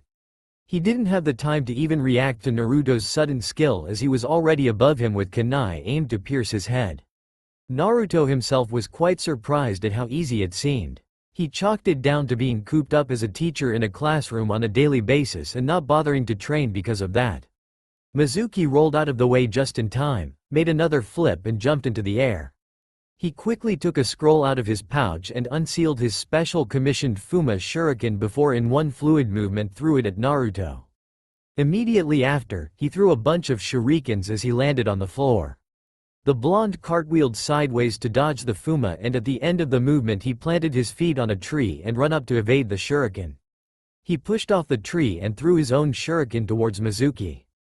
However, for some goddamn reason, he didn't anticipate that Mizuki wouldn't wait for him to dodge and would press on his attack. Later Naruto would berate himself for this mistake. Mizuki did the same thing he did earlier, and if he didn't wait for Mizuki to dodge, then why would it not be the same case if situation was reversed? Naruto couldn't do anything when Mizuki was already upon him with a heel attack from above. Naruto couldn't dodge while being mid-air, so the best thing he could do is raise a hasty block. Mizuki's heel hit the mark and Naruto plummeted towards the ground. Having had experienced falling from great heights, Naruto managed to adjust his position and fall into a roll to avoid Mizuki's follow-up attack. Naruto quickly spun around and tried to deliver a high kick, which was blocked, and then a low sweep, which was evaded. They traded a couple of taijutsu hits, neither penetrating each other's blocks. Naruto threw a haymaker, but this time instead of blocking, Mizuki grabbed the arm and pushed Naruto while jumping back. Naruto stumbled backwards and his danger senses were triggering all kinds of alerts. Naruto forced himself to fall backwards instead of recovering from the stumble. He leaned into the fall and bent his back backward and his eyes widened as at that moment the Fuma shuriken from earlier soared just inches away from his face. If he didn't listen to his danger senses, then he'd have sustained a massive wound. He might not feel pain much anymore, but he was still immortal, so he bled and could die. He continued to bend backwards until his hands touched the ground and he managed to flip and recover his position. Mizuki was standing a bit away holding the Fuma shuriken and sporting a nasty smirk. This is a custom-made Fuma shuriken that I commissioned from Tetsu no Kuni. It cost me a fortune. It works like a boomerang. For a dead last you are putting up quite a fight, but I am a chunin, I am leagues above you. Prepare to die. Dramatic much, Naruto thought. While Mizuki was revealing his technique, Naruto took this moment of respite to catch his breath and recenter himself. He took out two kunai and prepared for an attack he knew will come. True to his prediction, Mizuki threw the Fuma again. This time instead of dodging straight away, Naruto channeled some chakra into his arms and flung his two kunai with as much force as he could muster towards the incoming projectile. The power at which he threw his two kunai overpowered the superior weight and force of the incoming Fuma and with a loud clang, managed to divert its trajectory so that Naruto wouldn't have to worry about dodging. Mizuki was already upon him and aimed a hit at his chest. Naruto chose not to block but semi-parry it, diverting the hit enough that it hit area of his body that would do the least damage. Due to his pain tolerance, this allowed him to not lose his center of gravity and step into Mizuki's space, delivering a swift kick to his right shin. Mizuki felt sharp pain coming up his leg as that was the same leg that got burnt and damaged in the explosion. He buckled, dropping his guard, and Naruto didn't hesitate to deliver a swift punch to the face followed up by a strong kick to his chest. Mizuki flew backwards, blood dripping from his lip, but he managed to flip and land on his feet. He still winced as now the pain in his leg was more prevalent. He knew he needed to finish this soon as the leg could no longer be ignored and he still had to think about getting away. The brat was giving him more trouble than he expected. Naruto didn't wait for him to launch a counterattack. He took a knife out from his pouch and started loudly chanting a short incantation.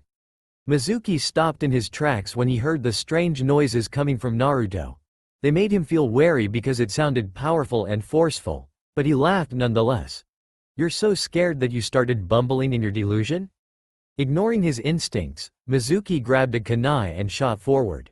Naruto spun around to evade the first attack, then tried to stab Mizuki with his knife.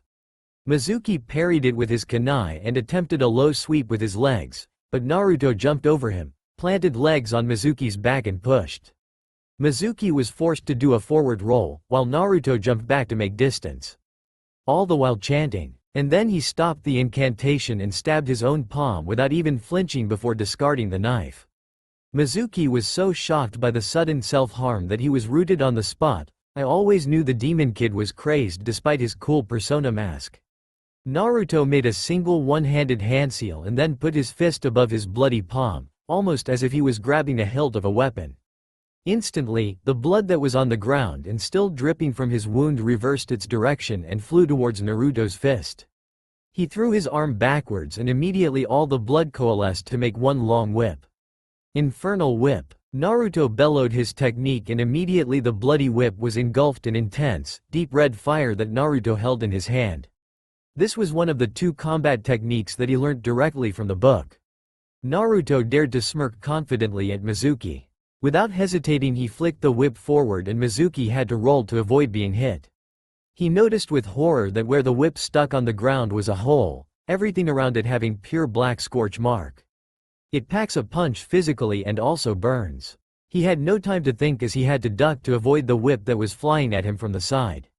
It passed over the head and Mizuki widened his eyes at the intense heat he felt over his head, singing some of his hair. Mizuki quickly recovered and stood up and winced again as pain shot through the injured leg. The whip retreated back and Naruto held his palm upwards. Immediately the fiery whip straightened and Naruto held it like a javelin. This happened in a span of a second while Mizuki was recovering. He jumped and threw it, aiming to hit his former sensei. Mizuki widened his eyes at the incoming danger and due to his injury only managed to sidestep it, barely escaping it. However, this is where he made his mistake. He should have realized that Naruto jumped up for a reason. He should have jumped away too, made some distance, rather than just sidestep. The bloody, fire-covered javelin embedded itself in the ground next to him and released all of its fire within it.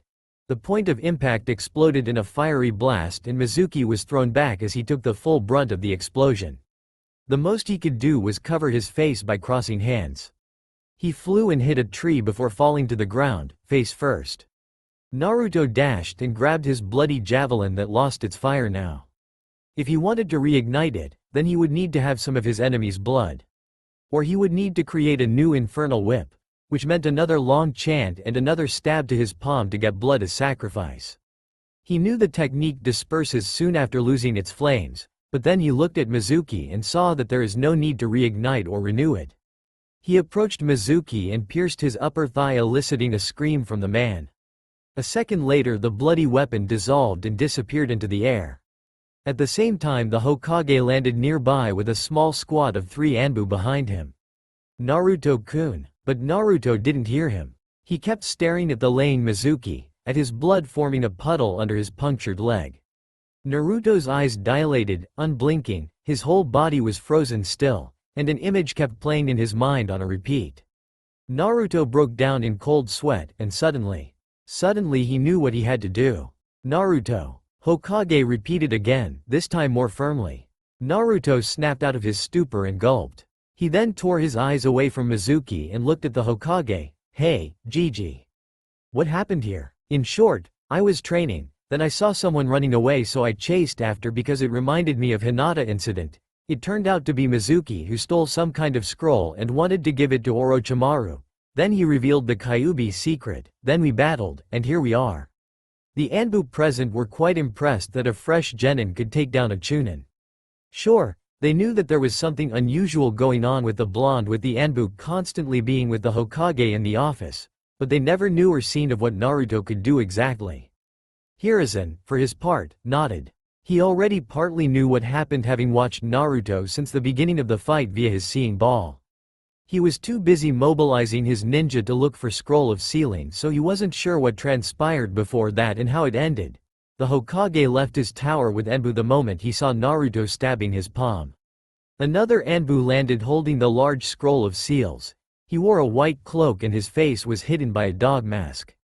Hokage-sama. Hiruzen nodded and took the scroll off him, then turned to Naruto, well done. You managed to beat and capture a Chunin traitor and protect an item that would severely endanger Konoha if it got in the wrong hands. You will be compensated for this. A relevant mission will be added to your record along with the pay. You can return home, we will take care things from here. Naruto uncertainly looked at the Sandaime, then at the heavily breathing Mizuki, and then back at the Hokage. Hokage-sama. He then looked at Mizuki again, may I? I really need to. Hokage was quite shocked and widened his eyes when Naruto addressed him by such a respective title.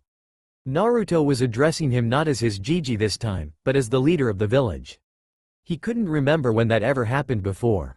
That only meant whatever he wanted was extremely serious. Looking at Naruto again he finally noticed his state, rigid stance, the light sweat.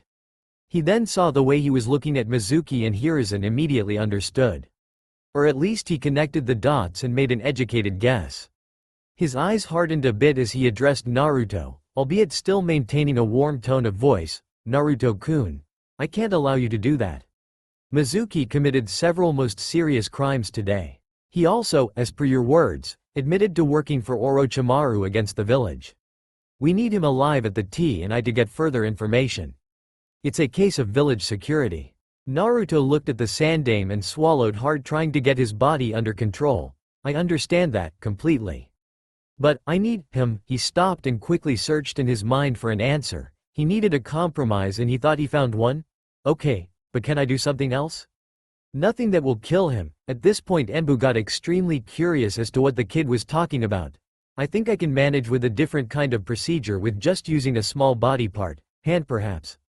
It won't kill him and I really need to do this to proceed with my training. Hiruzen pursed his lips as he thought about it. Normally it's not something he'd allow, but this was a unique situation. He didn't fail to note that Naruto said, procedure, and not ritual, no doubt concerned about the presence Anbu.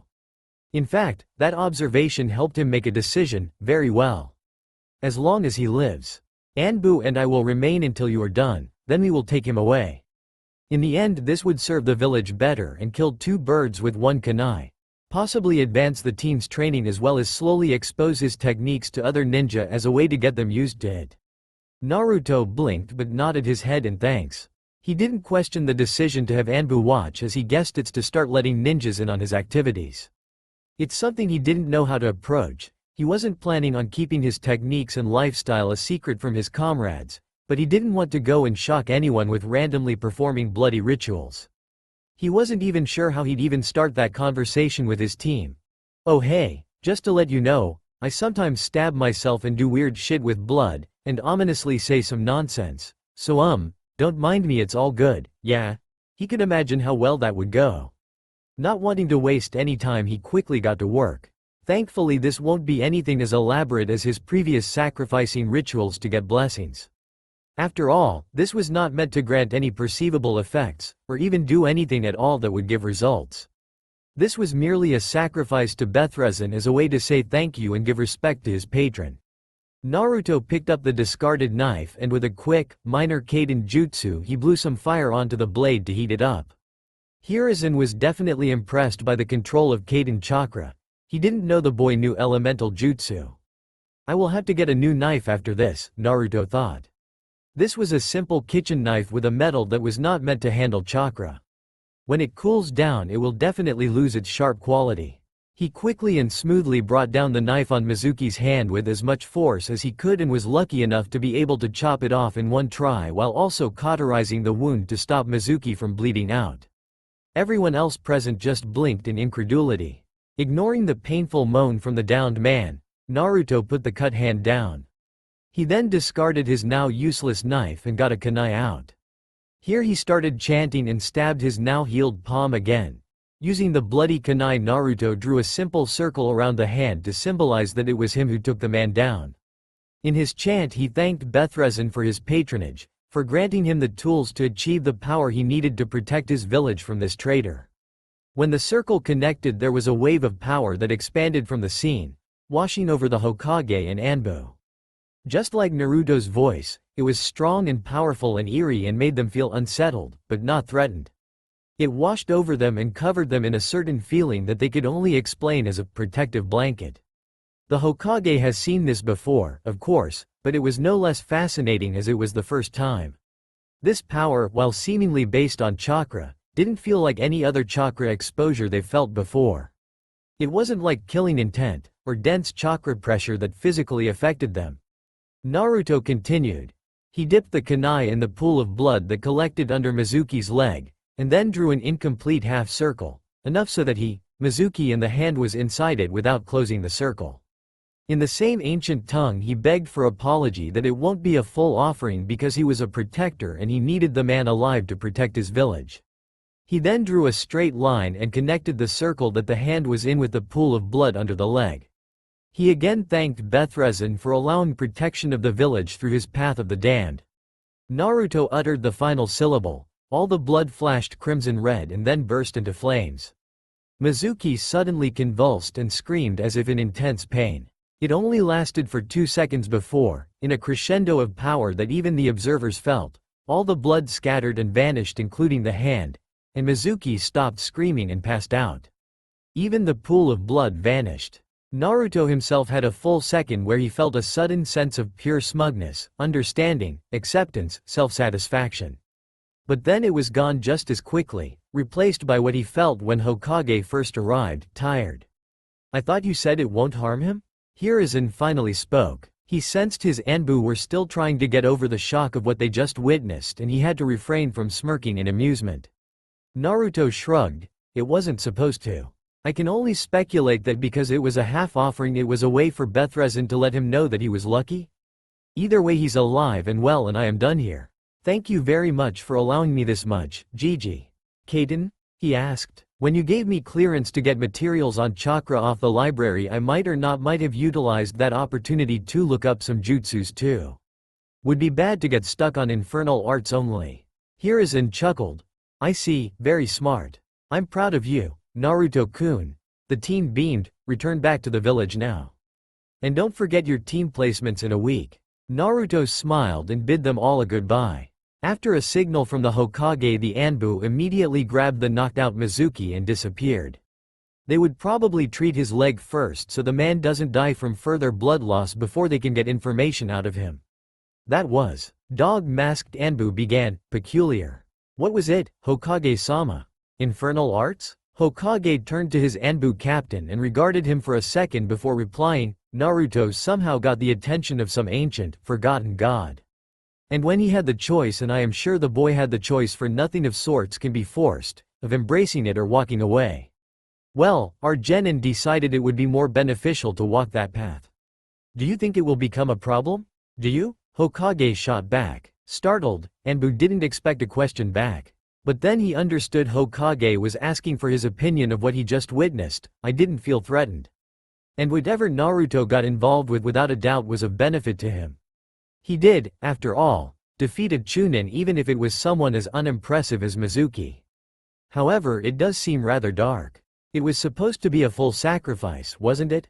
Hokage nodded. "That's what I understood too. That is concerning to me. We don't shun power based on how it was acquired if it's for the sake of the village. Tenzo is the proof of this. However, what if his dark god, whoever it might be, will start demanding more sacrifices and Naruto won't have any choice but to turn to the villagers? I don't think he would hesitate based on their treatment of him." Hokage waved his concerns away. "Naruto would never do that. I made sure of that. And he swore he would never and I am inclined to believe him." Anbu wouldn't argue with the Hokage and tell him that promises shinobi made were a fickle thing. All he said instead was, "Time will tell." Naruto arrived home and the first thing he wanted to check was the disciple's manual. As he suspected, a whole new content was available to him that would advance him on to the next level. However, the book said, "But only partial content has been revealed to you. Half an offering will only yield half the content. Well done on figuring out requirements on what you have to do. However, only a full ritualistic offering will give you the understanding to comprehend and unlock further teachings." Naruto was exhilarated. It's been months, almost a year, since he read the last available chapter to him and now he could finally continue. It didn't matter it wasn't fully revealed, at least he now knew what he had to do. He was too tired to read tonight though so instead he opted to go to bed. He didn't want to do the stamina refreshment either, proper sleep always felt better. Besides, he had a whole week ahead of him still. That night he dreamt of feasts and banquets, of celebration, of kingdoms and seas of fire. At the same time as Naruto was sleeping, Hokage was sitting in his office patiently waiting for someone. It has already been an hour and it was getting quite irritating. He had to deal with the Mizuki incident and it was already getting very late, he was getting tired. Hokage signaled for one of his hidden Anbu, "Go fetch him. If he doesn't comply, use force. Use whole Anbu squad if you have to." The Anbu sweat dropped but nevertheless disappeared to carry out the order. Several agonizing minutes later, during which Sandame was doing paperwork and extorting every single iota of his willpower not to burn it all to ashes, Anbu finally arrived with man he called for. "Thank you." Anbu nodded and disappeared back into the shadows. "Kakashi." It is late, I want to go home, so I will ignore this tardiness for now and get straight to the point. But do not make me wait so late again. Understood? Just for good measure he blasted the silver-haired man with an extra strong key. Kakashi sweated as he smiled. Maybe he should come on time when called next time. Maybe not. He will think about that, ma. Will do, will do. Hokage increased his ki. Kakashi. I know exactly what you are thinking. Kakashi only raised his arms in defense as his sweat dropped. Hokage relented, no matter. I will be brief. This is about your team you will be trialing next week. Meanwhile, in the deepest and hottest, the most forgotten and abandoned depths of the netherworld, of hell, a veiny eyelid snapped fully open. The cold, frozen air around warmed up by a fraction of a degree.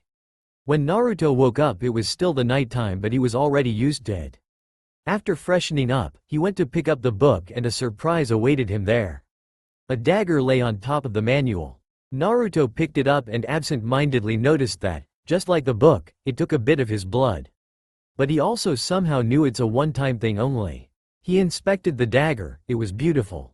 Crimson handle, narrow diamond-shaped black crossguard, from which a pure black blade extended. The blade itself and the handle had a white intricate lines on it as a decoration. Naruto pricked his finger at the edge and noted that the blade was very sharp. It was slightly longer than his knife, but not so much that it would be an inconvenience to use in his ritualistic needs. On a hunch, he channeled some chakra into it and the blade glowed blue. So it was chakra conductive too. Naruto smiled and was very pleased. Just yesterday he thought he'd need to get a new knife after his old one was ruined. Seems Bethrezin rewarded him for a job well done. For it couldn't be anyone else gifting him such a dagger when he needed one than his dark god. Team 7. It was an early morning and Naruto was sitting in his usual spot in the academy. He was one of the first to arrive, quite eager about today to do anything else. Being here, in the academy, for the last time as a student was enough to calm him down. Other than him there were other early raisers too. Shino was here, and so was Shikamaru. Admittedly the Nara was napping. Naruto also noticed that Iruka was sending him inconspicuous glances, full of curiosity. His relationship with Iruka was a weird one. It was a mixture of cold indifference like many others, but also had lots of moments of friendly warmth. From all the instructors and teachers at the academy, he was the closest to Iruka. Very few ninjas actually hated or ostracized him. After all, most shinobi knew the basic theory of sealing scrolls usage was a common thing. Did they fear the fox? Yes, definitely. Did they knew that the beast was behind the seal, and did they respect Yondaimi's unparalleled fuinjutsu skills that everyone knew about? Yes. To majority of the ninja population Naruto was but another face in their army. With a mighty beast inside of him. Nevertheless, cases like Mizuki were very rare. Naruto would even be willing to bet his money that it was mostly Mizuki who led a sabotaging mission against him. He focused back on the manual he was reading and tuned out everything else. He only just started grasping the complexity of this new level and the things he could learn to do were just exciting. Slowly, the rest of the graduates filled in. The silent excitement in the air was palpable. Suddenly the doors to the classroom banged open and two girls barged in, snapping Naruto out of his focus. Get out of the way, Ino pig. Watch it, billboard brow. I was first. No you weren't. I was here first so I get to sit with Sasuke-kun. Ino Yamanaka and Sakura Haruno. Resident fangirls that somehow managed to graduate. Naruto glanced at Sasuke who seemed to be completely lost in thought staring out of the window. But Naruto was observant enough to notice the raven-headed Uchiha slightly stiffen and let out barely audible sigh. His lips twitching in amusement and Naruto took pity on the other boy and stood up to take a seat next to him while both girls were too busy arguing. Sasuke didn't seem to acknowledge that but Naruto felt him momentarily relax. The two girls finally reached their tables and Ino shouted, "Naruto! Move!" He looked at Ino and raised an eyebrow. Why? It was Sakura who replied this time, a bit more timidly but no less fierce, because I'm supposed to sit with Sasuke-kun today. No you're not, forehead. I stepped into the classroom first. Girls, Naruto deadpanned. If we go by that logic then it's me who gets to sit with Sasuke. Undeniably I was here before any of you. Now scram. You don't want your precious Uchiha get gray hair from all the stress you're causing him. Settle down, Iruka shouted. Ino, Sakura. Please sit so we can proceed. The girls had no choice but to comply, and they sat at the table directly behind Naruto and Sasuke. Naruto's lips twitched in amusement. He could feel them glaring daggers at his back. Okay, good, Iruka began. Now let me begin by telling you how proud I am of. Naruto conveniently tuned out Iruka's speech, only paying quarter attention to it.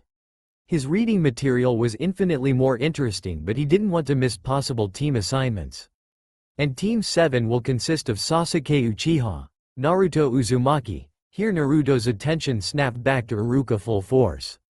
He also absent-mindedly took notice that Sasuke relaxed a bit, and Sakura Haruno. Your Jonin sensei will be Kakashi Hitaki. Immediately there was a collective groan and an incredibly loud squeak of excitement. Iruka once again expressed that it's their time to make the village proud before leaving the classroom. After that, different Jonin senseis came in, and team by team the classroom got emptier and emptier until at last, some 20 minutes later, it was only the new Team 7 waiting. I suggest you get yourself comfortable. We will be waiting for at least 2 hours, Naruto said as he relaxed in his chair and did something he always wanted to: plop his feet on the table. With a satisfied smirk he nodded and turned to Sakura, who was looking at him with a questioning glance. Yes? He raised an eyebrow. Well, she began uncertainly, how do you know that? Why would we wait for so long? Naruto looked at Sasuke. Even though the Ravenhead hadn't even turned his head to look in their direction, Naruto saw that Sasuke was looking at them from the corner of his eyes. Kakashi Hitaki. In the elemental nations famous as the Copy Nin Kakashi, rumored to have copied and mastered over 1,000 jutsus. Copy? Sasuke thought curiously. In Konoha, however, he is mostly well known as a lazy, chronically late Kakashi. He would always arrive to all meetings, even with the Hokage, at least 2 or more hours late. Naruto finished. Sasuke scoffed, that can't possibly be true. Yeah, Sakura was quick to agree. Why would they keep someone like that around if that was true? Naruto shrugged and got his book out again. I don't know, I am not the Hokage yet. I can only guess that his experience, prestige, and fame overweights his habits. He is still extremely skilled too, and highly respected across the elemental nations. And with that he left any further conversation by resuming reading. Sasuke curiously looked at Naruto before resuming staring out of the window. The next hour passed agonizingly slow. Naruto had to extort all the willpower he could muster to keep focus on reading and not lash out at Sakura. The girl was being unnecessarily loud and was pestering Sasuke almost non-stop, asking for dates and trying to fish for his opinions on her. At this point his eyebrow was twitching like it had a life of its own, so with a loud snap Naruto closed his book.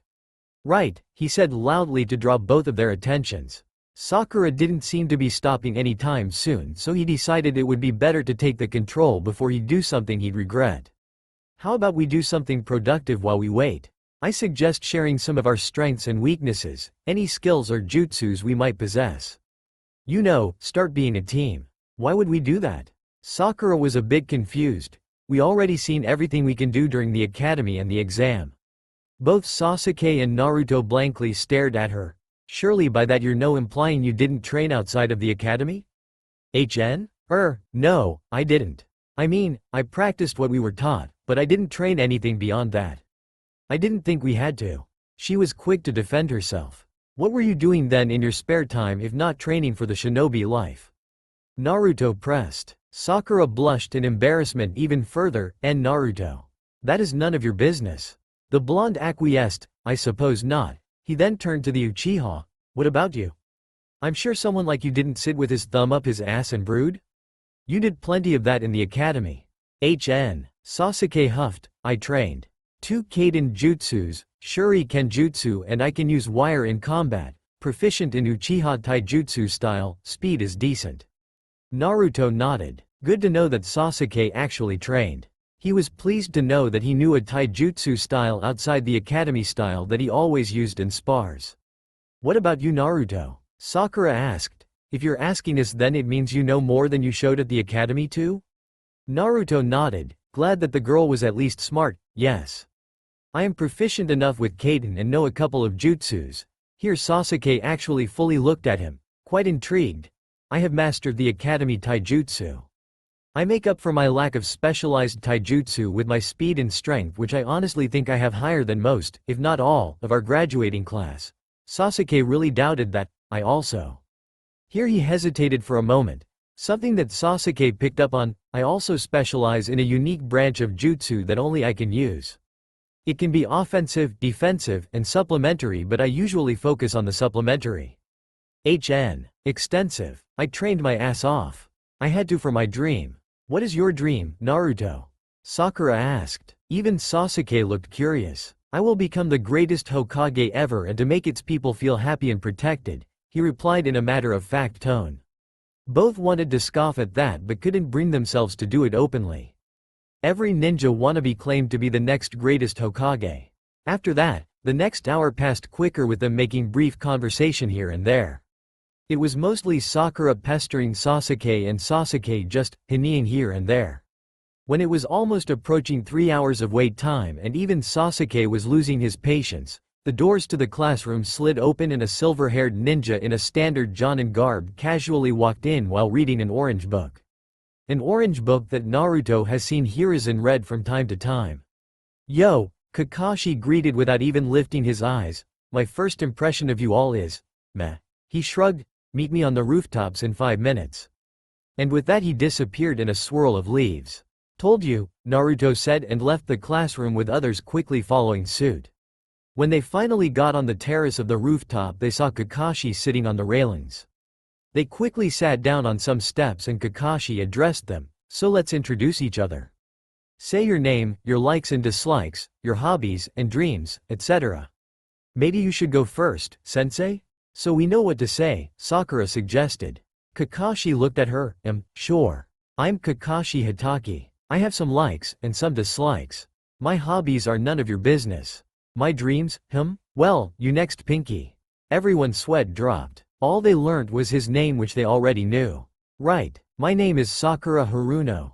I like Sasuke-kun, and I dislike Ino Pig. My hobbies include makeup, helping mother around house. And my dream, here she looked at Sasuke and giggled while blushing madly. Great, was the collecting thought of everyone else present. Alright, you next, Broody. My name is Sasuke Uchiha. I have no likes or dislikes, my hobby is to train, and my dream, it's more of an ambition, to kill a certain person. If it possible the aura around Sasuke got gloomier. Okay, and you Blondie? Here the young Uzumaki smirked and drawled trying to imitate Kakashi, I'm Naruto Uzumaki. I have a lot of likes, and very few dislikes. My hobby? As for my dream, Sasuke and Sakura both face faulted, and Kakashi almost choked on air before regaining his composure and then chuckling. It's the first time someone actually shot his own words back at him. Funny, he commented, now, meet me here tomorrow at 8 a.m. sharp for your Genin test. I advise you not to eat or you might get sick. Genin test? Sakura asked, I thought we already passed those with the exam? No. Those were just preliminary exams to see who had the potential to become Genin. The real Genin test is with their Jonin sensei. Only 33% of graduates pass, and with that he lazily waved his hand and disappeared in a swirl of leaves. I really need to learn Shunshin, Naruto decided. Well, the day was still young and now that he was Genin he was sure he had more material available to him at the library. The next morning, exactly at 8 a.m., Naruto appeared in a swirl of leaves at Training Ground 7, shocking both Sakura and Sasuke who were already there. How? Sasuke asked. Good morning to you too, Sasuke, Naruto said with an eye roll. How what? You can do what Kakashi did yesterday. It's called the Shunshin, Sakura supplied, requires Chunin level chakra control, but theoretically is easy to perform. I'm surprised you know that, Sakura. Good for you, Naruto complimented. I saw Kakashi-sensei do it yesterday and I wanted to learn it too. So I did. Didn't even take half a day to get it right, and then it's just practice. Teach me, Sasuke demanded. Naruto looked at the teen funnily. No. Because you're not being polite about it. Thought so, then Naruto burst out laughing. Look at me. I speak in Sasuke. Naruto. Sakura chided, be nice.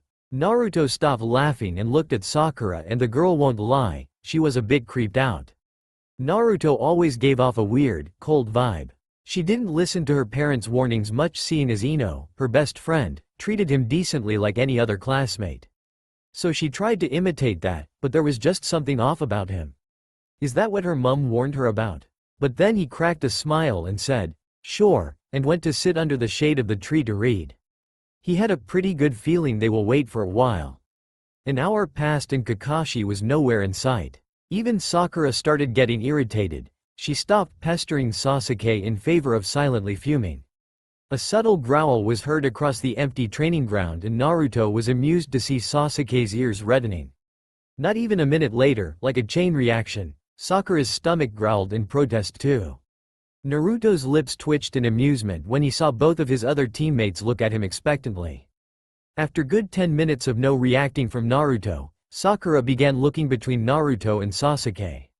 Silently sighing, seeing that her love interest preferred not to comment, she steeled her nerves and asked, "Naruto." The teen in question looked up. "Are you not hungry too?" "I'm not. I had breakfast before coming here." Sakura looked almost scandalous at that. "Naruto. Kakashi-sensei forbid us from having breakfast." Naruto closed his book and pocketed it. "No, Sakura, he didn't forbid us. He only advised that we don't. Besides, who skips breakfast when they know they have potential physically intense morning?" He took a scroll out from his pouch and unsealed 2 bento boxes. Immediately he heard twin growls again. "Come. I guessed you would have listened to him, and I'm glad I wasn't wrong. I got these 2 for you." They didn't need much convincing, and not even 20 minutes later they sat there satisfied. "Thank you very much." Sakura smiled and Sasuke nodded in thanks too. Maybe Naruto wasn't that bad after all. "Did you make these yourself?" "It was delicious." "No, I can cook well enough for myself, but I wouldn't trust me with making something for others. Bought them on the way here." "Oh, well, thank you." After that they resumed to what they were doing before. Another hour and a half later Kakashi finally strolled into the training ground.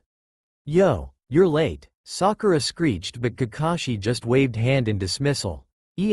I was lost on the road of life and then had to help an old lady with her groceries." Needless to say, no one believed that. "Now, for your test. See these 2 bells?" Kakashi took 2 bells out from his pouch and dangled them in front of the genin. Seeing them nod, he tied the bells to his waist. "Your aim is to get these bells from me. If you get a bell, then you pass. If you don't, then I will tie you to a training post for a whole day, and later you will have to return to the academy." "Any questions?" "Only people who get the bell will be on the team," Sasuke asked. "That's right," Kakashi replied. He silently chuckled at everyone's incredulous face expressions. "If no one has any further questions, then let's start. If you want any chance of succeeding, then come at me with the intention to kill." "You, Kakashi-sensei," Sakura interrupted, "is that not dangerous for you?" Kakashi's sweat dropped. Surely the girl was joking. "I am an experienced jonin and you are fresh off the academy. I will be fine. You have until noon today to complete this task. Begin." And with that all the 3 genin leapt away from the clearing, all in their own directions. At least they can hide, Kakashi thought. For an experienced jonin like him it was still no trouble finding them. He didn't chase them though, and instead took out his beloved orange book and started reading. For 10 minutes nothing happened. It seems they all waited for someone else to engage first to see what would happen. Kakashi sighed. If they won't come to him, then he will have to come to them. Just as he was about to start moving, some shurikens flew at him from some treetops. Casually dodging them by leaning to the side, he saw Sasuke rush him. What followed was a brief trade of taijutsu blows, with Sasuke finishing by performing a gukakyu. Kakashi had to even put away his book for a second. Too bad for Sasuke was that due to his sense of victory he lowered his guard and thus was dragged under the earth with headhunter jutsu. Afterwards Kakashi went and found Sakura. He didn't even need to lift a hand to deal with her. A simple genjutsu did the trick. Naruto saw both of these things and he knew Kakashi will give it some time before going to find him too. His stealth was bad anyway, so it wouldn't take long for Kakashi. However, Naruto thought that he actually figured out the true meaning of the test. Instead of allowing Kakashi to ambush him, Naruto jumped in front of the Jonin taking a ready stance. "Ah, Naruto. I was just looking for you," Kakashi said. I only have you to deal with and then the test will be over. I don't quite think so, Naruto said carefully. I think I figured out this test. With that, Naruto threw some shurikens in a wide angle while at the same time dashing towards Kakashi as fast as he could. Kakashi casually dodged the shuriken, but then his one visible eye widened at Naruto's speed, fast. Naruto attacked him with a quick kick to his side that was holding the book, and Kakashi was forced to let go of it to block. He did not expect high chunin speed from a fresh academy graduate. When the kick was blocked, Naruto bent sideways and leaned while suspended midair and tried to grab the bells. Kakashi, seeing this, quickly pushed Naruto's leg that was still connected with his block, and made a step backwards. Naruto's hand grasped nothing but thin air. Not perturbed, and quite expecting this, Naruto didn't lost his momentum and dashed forward while quickly performing a sliding leg sweep. Kakashi jumped over him, but that's what Naruto wanted him to do. At the end of the slide, Naruto took out 2 smoke bombs and threw one at Kakashi while the other one under his feet, enveloping the area in a thick smoke. When it cleared, Naruto was gone. Interesting, was all that Kakashi thought. Naruto quickly found Sakura and helped her with the genjutsu, after which he convinced her to help him with Sasuke. Naruto chose not to comment on how tearful Sakura was when he said Sasuke needed help. So together they found Sasuke and dug him out. All the while Naruto noticed how embarrassed the Raven Head was. When Sasuke was firmly on his 2 feet, he was about to leave to look for Kakashi when Naruto stopped him. Wait, I think I figured out the true meaning of this test. Sasuke frowned at the blonde. What do you mean? When I spoke with Mizuki and later with Gigi, they pretty much confirmed that teams are supposed to be balanced. Jonin can also ask to take someone for apprenticeship, but that's rare. If there was a possibility of an apprenticeship, then why give us 2 bells? He took a breath. Come to think of it, Konoha always prided itself on its ninjas' superb teamwork and the will of fire. Have you ever seen or heard of a genin squad that didn't consist of 3 genin and 1 jonin? I think that's the aim of this test, to see if we can work together despite the circumstances that puts us against each other. After all, we can't defeat an experienced jonin of Kakashi's caliber on our own, but we just might work together to get the bells. If my suspicions are correct, then it should be enough for us to pass. Gigi? I thought you're an orphan, Sakura commented, and Sasuke almost winced at how insensitive that sounded. I meant the Hokage. Oh, both of them were quite curious what kind of relationship Naruto and their Hokage had. Nevertheless, no Sakura nor Sasuke could deny the sound reasoning, and in the end they agreed to work together. It wounded Sasuke's pride that he couldn't do this on his own strength. Kakashi handed his ass to him, but he wasn't so blind as not to realize he couldn't beat him just yet. So they started scheming their plan of action while utilizing all of their skills. From afar, Kakashi smiled. Maybe they have potential after all. Not long after, Sakura jumped out from the bushes and rushed at Kakashi. The man saw this and attempted genjutsu again, but Sakura was already prepared for that and dispelled it. The Pinkette conjured 2 bunchins and engaged Kakashi in a taijutsu battle. He could have finished it in 1 hit, but he decided to play along to see what would happen. Sakura kept twirling around Kakashi and discreetly dropping ninja wire and trying to misdirect with the bunchins, until at last she threw 2 kunais on either side of the man, and pulled hard with her hand. With a small chakra application, the wire immediately moved into action and tightened around Kakashi, effectively binding him. Sakura immediately leapt away, and the 2 other boys jumped down on opposite sides of Kakashi with the jonin in the middle between them. They already had the final hand seal prepared as both released their jutsu. Kaden.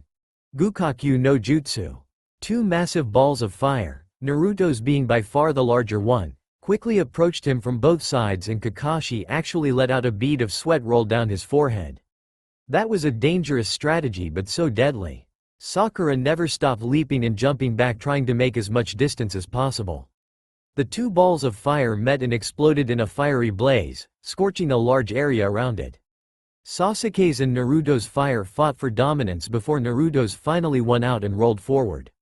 Kakashi successfully used Kawarimi to escape his predicament, but had no more time to think as loads of shurikens flew out from the blazing fires in a wild pattern courtesy of Sasuke. Kakashi quickly deflected some while dodging others, and it's there. while he dodged in a specific angle that he saw something glisten in the air while being reflected by the sun. Even more ninja wire. Before he could dodge that, the wire was already circling around him and Naruto was stretching his hand out, appearing seemingly out of nowhere to grab the bells. Naruto's fingers brushed against the bells and in an incredible show of flexibility Kakashi twisted around from Naruto's hands while at the same time kicking him and dodging the wire. Then kunais came sailing at him, this time thanks for Sakura throwing them at a distance. These were a bit sloppier so the Jonin had no troubles avoiding them with one roll. Kakashi looked up and saw Naruto with a cut on his hand and a bloodied knife in the other. But that was not what caught his attention.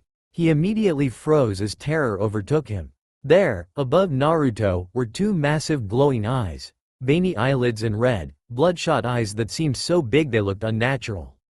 To Kakashi it seemed like they glared at him with all the hate and rage in the world, and his mind started supplying an image of a great horned face and a sneer with fire coming out of the eyes. As quickly as it came it disappeared, and not even a second later an alarm rang that Kakashi set up at some point. There in front of him stood the three genin. A genjutsu then, Kakashi thought, well, it seems you have failed. Actually, Kakashi-sensei, we've got the bells, Naruto said and pointed at Sasuke. The Uchiha pulled out his hand from the pocket and sure enough he was holding two bells. Kakashi quickly looked at his waist only to find it empty, when Naruto, Sakura shouted, did you really have to cut yourself to shock Kakashi-sensei like that? Naruto looked at Sakura and showed her his palm which was already healed. All good, see? Besides, it got us the bells, didn't it? Yes, well, Kakashi-sensei was probably scared for you. Naruto only shook his head but didn't choose to comment further, instead opting to turn to Kakashi to answer his initial question. When you were frozen for a moment or two, Sasuke was already in position to grab the bells. Fire was great cover so you wouldn't see where he was coming from. Must have been one of Naruto's special skills that Hokage-sama briefed me on. Looked like genjutsu but didn't feel like any I've seen before, he thought and then acknowledged Naruto, I see. A well thought out plan. Now Sasuke, you have two bells but only two can pass. What are you going to do? Sasuke instead looked at Naruto and Sakura and then at the bells. He still thought Sakura was useless and weak, but she did her job well enough and helped a bit with planning. Naruto was definitely strong and could even be his rival. Besides, if Naruto was right then this was all a test of teamwork so the right decision would be to give away his bells. And if Naruto was wrong, then he could always go and demand someone to apprentice under. So he threw the bells towards his other two teammates without saying anything, shocking both Naruto and Sakura. Are you sure about that? Kakashi asked. Sasuke only shrugged in reply. In that case you all pass, he said with an eye smile. Immediately all three genins relaxed before the excitement overtook them. Afterwards, Kakashi asked if they knew what the hidden meaning of the test was and he was pleasantly surprised when they answered correctly. Probably Naruto shared that with them if he already knew. Kakashi also stressed at how important teamwork is, imparting on them his philosophy of, those who break the rules are scum, but those who abandon their friends are worse than scum. The Jonin said that they will properly begin as a team tomorrow, as well as explained the schedule for the next few weeks, team meetings and training, then some missions before ending it for the day. Sasuke and Naruto were very excited to begin with the missions and Kakashi had to hold down the urge to manically cackle. Kakashi just doesn't cackle. They were then free to go home for the day and as the trio was leaving Kakashi called out for Naruto. Bidding Sakura and Sasuke goodbye, Naruto approached his sensei. Yes, Kakashi-sensei? Hokage-sama briefed me on some of your more obscure skill set, Kakashi said. Naruto's eyes widened in surprise. But then he shouldn't have. He did express to his Gigi that he didn't want to keep all of this a secret from his team and he guessed that was one way for this situation to be approached. By informing the Jonin sensei. And it only made sense that he would be, after all Jonin had to know about their team's capabilities to see if they could fit. I see, was all Naruto said in the end. Why didn't you use and showcase any of those skills today? I didn't want to do something like that on our first test thinking that their reaction wouldn't be too positive and could potentially jeopardize the result of the test itself, and I also wanted to show that I have skills outside my infernal arts even if it's my chosen speciality. Besides, I did use one mild jutsu and it turned out well in the end, no? Infernal arts, so that's what he called them, Kakashi mused. Hiruzen briefed him on Naruto, and the rest of the team and their abilities, but never went into any specific details. He knew that whatever Naruto could do was obscure, unique, and ritualistic in nature and should be encouraged, not shunned. Kakashi didn't understand at the time, but after seeing the bloody palm and knife he was starting to get an inkling as to what the Hokage meant. "That jutsu you did at the end, right?" he asked. Naruto nodded and winced a bit. Calling what he did jutsus always felt kind of wrong to his ears, but there's nothing he could do about that. That's the way ninjas saw the world. Yes, it's only supposed to work on relaxed state of mind, so the only reason you were affected was probably because you weren't taking this seriously and weren't worked up enough. Kakashi hummed and then looked at the sky before addressing Naruto. Next time don't ever hold back regardless of what you think the reaction of others might be. Such notions do not belong outside of the village's walls, where not going full out might mean the difference between your ally's life and death. He looked back at Naruto. "Hokage-sama didn't give me any details, so I am quite looking forward on discovering on what you will bring for Konoha. Now, off you go." Naruto nodded and waved him a goodbye and disappeared in a swirl of leaves. Kakashi once again was surprised at that before chuckling. He sure had talented genin on his team. After a brief while he also disappeared from the clearing. It was time to inform the Hokage he has passed a team. Other Jonin sure will be shocked. Last he heard there were bets going on about him failing yet another team. It's been 3 weeks since the forming of Team 7 and at first they were a bit rocky with their dynamics. Sasuke was still as broody as ever, rarely speaking more than necessary while trying to outperform everyone. Sakura proved to possess an above-average intellect and quite an analytical mind, but she rarely put any of that to use.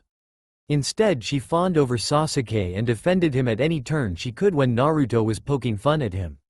Unlike Sasuke and Naruto himself, she didn't seem all that interested in training outside team meetings. Good thing that happened was the light rivalry going on between Naruto and Sasuke. Sasuke always suspected Naruto was not as useless as he appeared to be at the academy. The teen observed Naruto enough to notice that his movements during spars were too clean, too calculated. That's why Sasuke even stopped calling him Dobi, and it obviously had nothing to do with the fact Naruto wasn't even responding to those jabs. Sasuke's suspicions were proven correct during the Genin test, and subsequently during the training meetings. So far Sasuke haven't beaten Naruto in a spar even once. It was both infuriating and exhilarating to the young Uchiha. Sasuke was also baffled by Naruto's mastery of fire jutsu, but he was too prideful to ask about it. Kakashi himself was a weird sensei. Being chronically late forced Team 7 interact with each other more, as they would always arrive couple of hours before Kakashi in case. This was the day he would be on time, which obviously hasn't happened so far. This led to them training together without Kakashi's supervision. By together of course it meant Naruto and Sasuke. Sakura chose to just sit and watch. They would always play around and come up with different battle strategies as a way to pass time. Naruto consistently tried to get Sakura involved in the training too. Sometimes she would, sometimes she wouldn't. And when she would, she'd always give up quite early because of her weak stamina. Both Naruto and Sasuke realized quite early that she truly is the weak link of the team. And Naruto told her exactly that and told her it would remain that way unless she put in any effort. The girl waved away his concerns, only saying he's being rude for no reason, to which Naruto would always reply with, "Don't blame me if you die on a mission outside the village." He didn't raise the issue again afterwards. Kakashi didn't put any extra effort to fix this, and if a Jonin, who knew what he was doing, didn't, then neither would Naruto. In one of the spars Naruto also revealed his ability when he shocked Sasuke and Sakura, who even screamed, by stabbing his own hand and starting to chant. It took a tremendous amount of willpower for Sasuke to pull his focus back and dodge the suddenly incoming blood whip that, in Sasuke's eyes, appeared out of nowhere. What followed after was a mad game of cat and mouse, as Naruto was working that whip like an expert and cackling like a madman. Kakashi might not cackle, but as it turned out Naruto did. Sasuke was good enough at avoiding the strikes, but he couldn't launch a counter-attack at all. When Naruto saw that Sasuke was good at dodging, he allowed the whip to ignite in the infernal flames and Sasuke actually screamed, "Naruto!" As now every strike that connected with the ground resulted in a tiny explosion. And with every second Sasuke was getting slower as fatigue set in. Needless to say, by the end of the spar, if it could be called that anymore, Sasuke was full of bruises and burns and on the brink of exhaustion. Kakashi, the sadist that he was, said, "Splendid. You will be doing this every day from now on, Naruto." He called it good training. Afterwards they asked him about his ability and Naruto tried to be honest. He revealed he's made a pact with a god and all his jutsus were ritualistic and worked on a sacrifice, offering, prayer basis. That's why they'd see him cutting or stabbing his palm and chanting in a language they couldn't understand. He explained that all the techniques they would see him do were mostly developed by himself as that's how infernal arts worked. They, of course, were too skeptical about the god part. Other than that, the reactions were mixed. Sakura was the one who looked a bit pale at the idea of having to cut yourself every time, to which Naruto explained that due to this pact he has been granted with such a high pain tolerance that he hardly feels pain anymore. Sasuke seemed to be intrigued by the ability and even asked a couple of questions, but that's all it was, a mere interest. He only believed it's just something obscure Naruto found somewhere that has nothing to do with higher power. Kakashi seemed indifferent, already knowing this from the Hokage. Of course, Naruto didn't reveal or elaborate that sacrifices also meant other things. But then they didn't need to know all of that just yet. In the end they were growing closer bit by bit. While it still looked like everything remained the same as it was upon graduation, Naruto couldn't help but feel a sense of real camaraderie developing between them all. Now speaking of missions, they were horrified when they learned what D-rank missions actually entitled. But after being forced to do a couple of them, Naruto got to appreciate and love them. When he expressed this to their team, they thought he'd lost his mind. But for Naruto it was a chance to interact with the villagers. And villagers were forced to interact with him. Before they could just ignore him, look away, stare coldly, and because they didn't have to actively interact with him they had no reason to change their opinion or behavior towards him.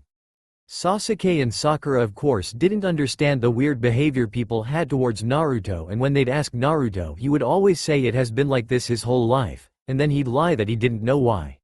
But now the civilians actually had to speak with Naruto, mostly because the teen was being stubborn. Naruto was always persistent on engaging with the clients as much as possible.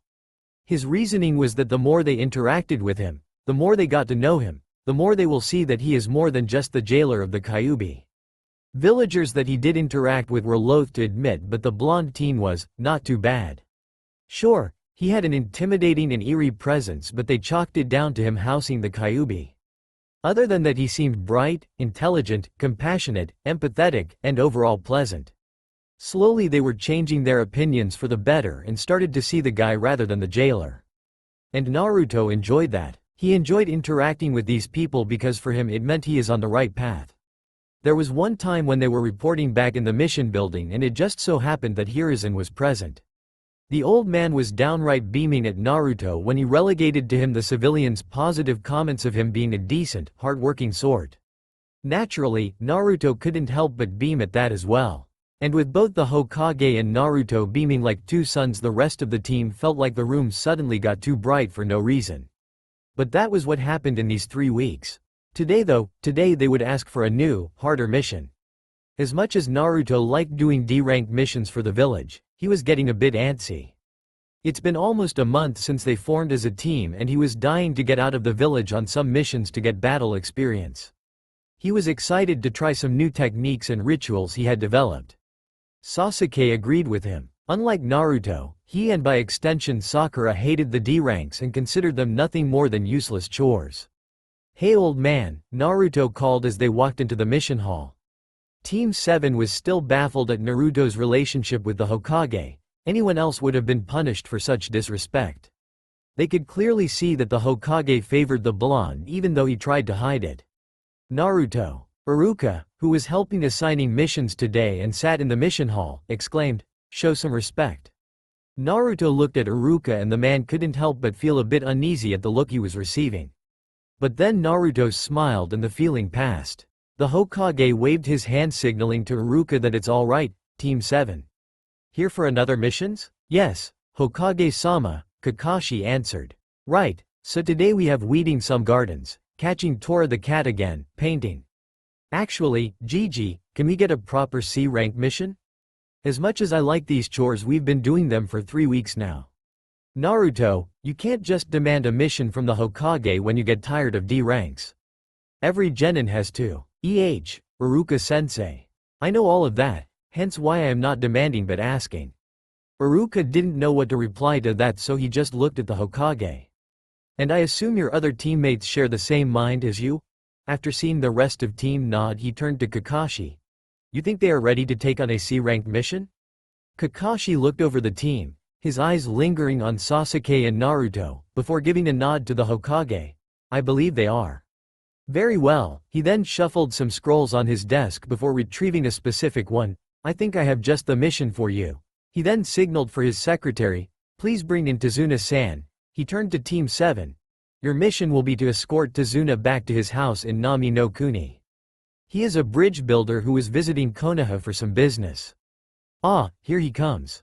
Tazuna entered the room bringing with him a stench of alcohol. Are these kids supposed to protect me? Some frail pink girl, a brooding emo, and he looked at Naruto and uncontrollable shivers ran through his spine. Never mind. Is this the team then, Hokage-sama? Indeed it is. Team 7 led by Kakashi Hitaki will be taking this mission. Alright, he then turned to Kakashi, who he assumed was the Jonin leader. Meet me at the main gates in an hour. And with that he left the room. He was pretty rude, Sakura commented. Ma, it can't be helped. You will meet all kinds of clients throughout your career, Kakashi commented. Now, as the man said, meet at the main gates in an hour. Go and pack and make sure you have enough supplies for at least a week or two. Dismissed. Kakashi, remain. Hiruzen called. The team left and Kakashi approached the desk and accepted the scroll that Hokage was giving him. There are more details in there, Hiruzen said. There's a possibility that Tazuna-san wasn't completely honest with the mission request. There's a high probability that the mission parameters will change. If that happens, I won't have any available backup to send to you, so it will be up to your discretion if you will want to continue or not. Kakashi narrowed his eye and nodded. Those were the worst kind of situations, when the client lies about the missions, and sadly that happened too often. If the Hokage's hunch was correct, then he will need to keep his eyes peeled, understood?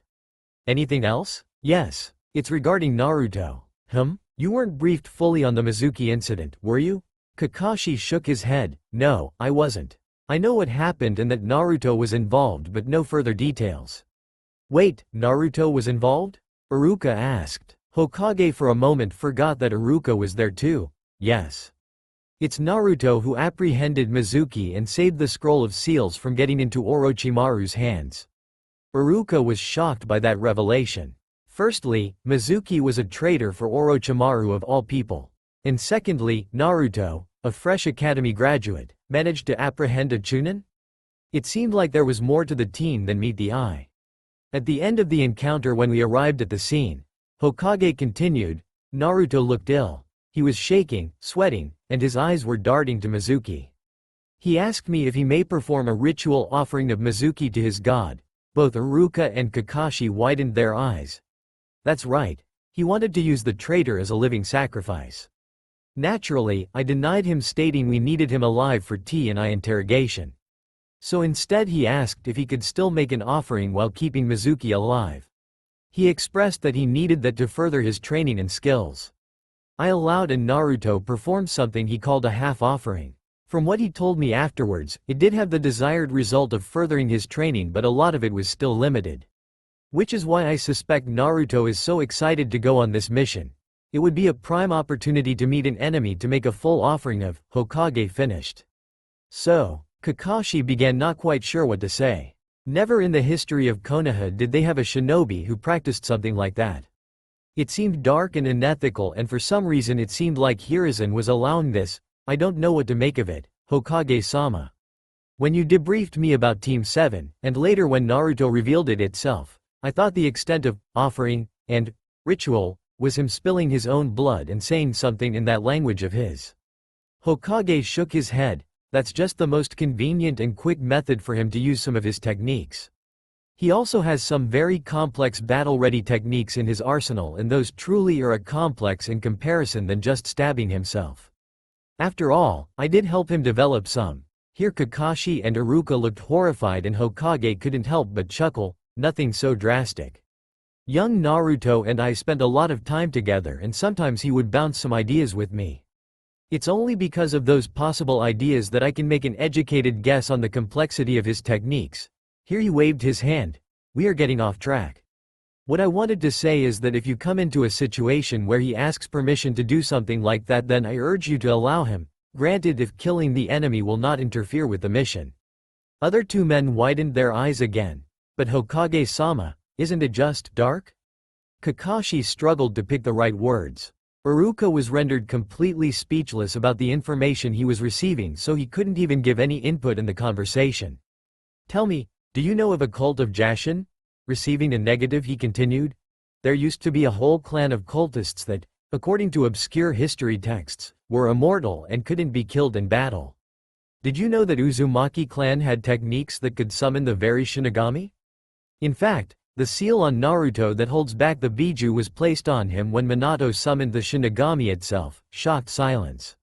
No one knew for certain what transpired that day, and to think that their beloved Yondaime summoned a god. Or what about the legend of the Fire Temple, whose founder was so strong that he was rumored to be Kami's champion? Well, they knew about that legend. But what does it have to do with Naruto? The point I'm trying to make is in all the legends, those favored by the divine are unique and powerful. Konoha never could boast to ever have something so unique as a ninja who was favored by a divine, dark or not. Therefore, in the past years I've tried to cultivate this in Naruto. If not only to atone for the mistakes I've done regards to the boy, but also to enable his growth and give him tools for his future. Jiraiya has reported that there are some organization that could be after Jinchurikis. Nothing concrete, but enough to keep an eye on it and prepare. He took a breath in and lit his pipe here to relax his nerves before continuing. Is it dark? Yes, but we are all veteran shinobi that kill every single day. Danzo, of course, is right when he says I've mellowed out in my old age and allowed my peaceful ways cloud my judgment when it comes to Konoha's strength. This is my way of trying to correct that. Naruto loves this village like no one else, and for the life of me I can't figure out why after everything it has done to him. Yet his will of fire burns bright, even if his path is shrouded in darkness. If it means allowing him to use his enemies as sacrifices to bolster his power and by extension Konoha's and act as its protector, then I will not shun it, and I strongly recommend you don't either. They are the enemies after all. He could be our greatest ninja, and that's not even because of the beast within him. Therefore I want to normalize it, for Naruto at least. And I've made sure he would never turn on the villagers. That was certainly a moving speech, and if Kakashi was being honest, then it alleviated the most pressing doubts he had. Has he done it before? Kill, I mean, Iruka asked. No, I don't believe so. What about his mind then? Killing for power, it corrupts. I apologize for bringing it up, Hokage-sama, but Orochimaru is a prime example of this. Hokage acquiesced his point. I thought of this at first too, but I don't think it would ever be an issue. He then turned to Kakashi. Keep what I said in mind. You're dismissed, don't be late to your client. Hi, Hokage-sama. An hour later Naruto, Sakura, and Tazuna were at the main gate of Konohagakure waiting for Kakashi to appear so that they could depart on their first proper mission. Don't tell me Kakashi-sensei is actually going to be 3 hours late again for a mission too. Naruto complained. Oh, you are Kakashi's new team? Izumo, one of the gate guards, asked. Yes, we are, replied Sakura. This time it was the other gate guard who piped in. Katetsu, congratulations to be the very first team he has passed. You must be exceptional genins. The first team? Yeah, Izumo nodded. Hokage-sama has been trying to get him a team for a while now, but apparently they all kept failing his genin test. Kakashi suddenly appeared in a swirl of leaves. Now, what kind of rumors have you been telling my cute little genin? We didn't get a chance to share any yet. You're late. Ma, I promised to be on time, but a black cat crossed the street, so I had to take a detour. Liar. Kakashi's eyes smiled and turned to the gate guards. We will be on our way now. Enjoy your first mission outside the village. And with that the band moved out in a leisurely pace. After all, their client was a civilian who couldn't exactly tree hop. They walked in a comfortable silence for a couple of minutes until Tazuna broke it. "So this is your first time outside the village?" he asked uncertainly. "It is," Sakura replied. "Don't worry, Tazuna-san, you are in capable hands. If any bandits come our way, then my team will be able to deal with them. You also have me here," Kakashi added. "Yeah, bandits," Tazuna muttered, "if you're sure. Say, Tazuna-san, does the Wave country have?" And so for the next quite a while Sakura was interrogating the client about Wave and the man himself. Turns out his country was occupied by a tyrant Gato from the Gato Corporation. The vile man kept draining the land and its inhabitants of all the resources for his own selfish greed, and there were no ninjas in the country to protect them. Tazuna himself was building a super important bridge which would connect to the mainland. The idea would be that it would open many trade routes through Wave, and that in turn would exponentially boost the economy of the country and would allow them to in time recover and eventually let them find a way to do something about Gato. "How are we going to cross to Wave?" Naruto finally asked. "It's surrounded by water, is it not?" Tazuna nodded. "I have a brave friend waiting for us with a boat at the shore. We should hurry up." No sooner did he say that as two shadows leapt from a nearby puddle and wrapped Kakashi in a metallic, sharp chain. The two assailants pulled hard and Kakashi was severed in two. Sakura screamed, "One down. Get the bridge builder, Maizu. On it, Gozu." They both stretched their deadly chain and rushed at the Genins and Tazuna, aiming to skewer them all in one sweep. Naruto reacted first by throwing a kunai at the middle of the chain, making the two missing nin skid back. "Sakura, protect Tazuna-san," Naruto shouted. "Sasuke." Sasuke nodded and ran through hand seals together with Naruto. Kaden. Gukakyu no Jutsu. Two balls of fire emerged from the teens and combined as they approached the assailants and then exploded in a fiery storm. Sakura and Tazuna had to cover their eyes from the intensity of the flames. Screams were heard from within the fire. When the flames died down, they could see the one who spoke first. Gozu lay on the ground, unmoving and suffering from burns. He seemed unconscious but still alive, if the breathing with the rise and fall of his chest was any indicator. The other ninja, Maizu, managed to release the chain from his gauntlet in time and dodge the brunt of the jutsu. "You will pay for this," he screamed. Before he could do anything else, Naruto flashed behind him in a burst of speed and delivered a powerful kick to his back. Due to Naruto's superior strength and the momentum of the speed, Maizu was sent flying towards Sasuke. Sasuke didn't hesitate and delivered a follow-up jumping roundhouse kick to the enemy's face, sending him back towards Naruto. Naruto in turn grabbed a kunai and attempted to stab Maizu while he was still in the air, but the enemy ninja managed to recover and twist to avoid the lethal attack. However, he didn't manage to avoid it completely. The kunai made a deep gash on his calf, and that was enough for Naruto to start chanting. Maizu landed on the ground and immediately winced at the pain and had to make another roll to land on his good leg. This moment of hesitation was enough for Naruto to complete his technique. Binding of hemorrhage. 4 bloody tendrils shot out from the gash on Maizu's calf and embedded themselves in the ground, and Maizu screamed in pain as he tried to move that leg. Sasuke was already upon him with a fist coming up towards his face. Maizu blocked it and attempted to swipe Sasuke with his claw, but Sasuke leaned away from the attack. Naruto, once again using his superior speed, appeared behind the enemy and knocked him out with a blunt side of his kunai. The binding jutsu dissipated after that. "Well," Naruto said, "that was kinda exciting. And rather easy. I'm glad you agree. BB, but Kakashi-sensei, Sakura wailed until a voice rang nearby. "I what?" Kakashi said with an eye smile as he came out of some bushes. "Yo. You're alive," she breathed in relief. "Of course he is," Naruto deadpanned. "Did you not see the substitution log or the lack of blood?" Sakura looked at where Kakashi was cut, and indeed only saw a log there, which made her blush in embarrassment. All she could do was to shake her head. "Why would you trick us?" Tazuna demanded, and then he started sweating when Kakashi gave him a glare. "I sensed them a while ago. Besides, it hasn't rained for days, and then there's a puddle on a dry street. Seems suspicious, and I knew it's a possibility of a ninja ambush.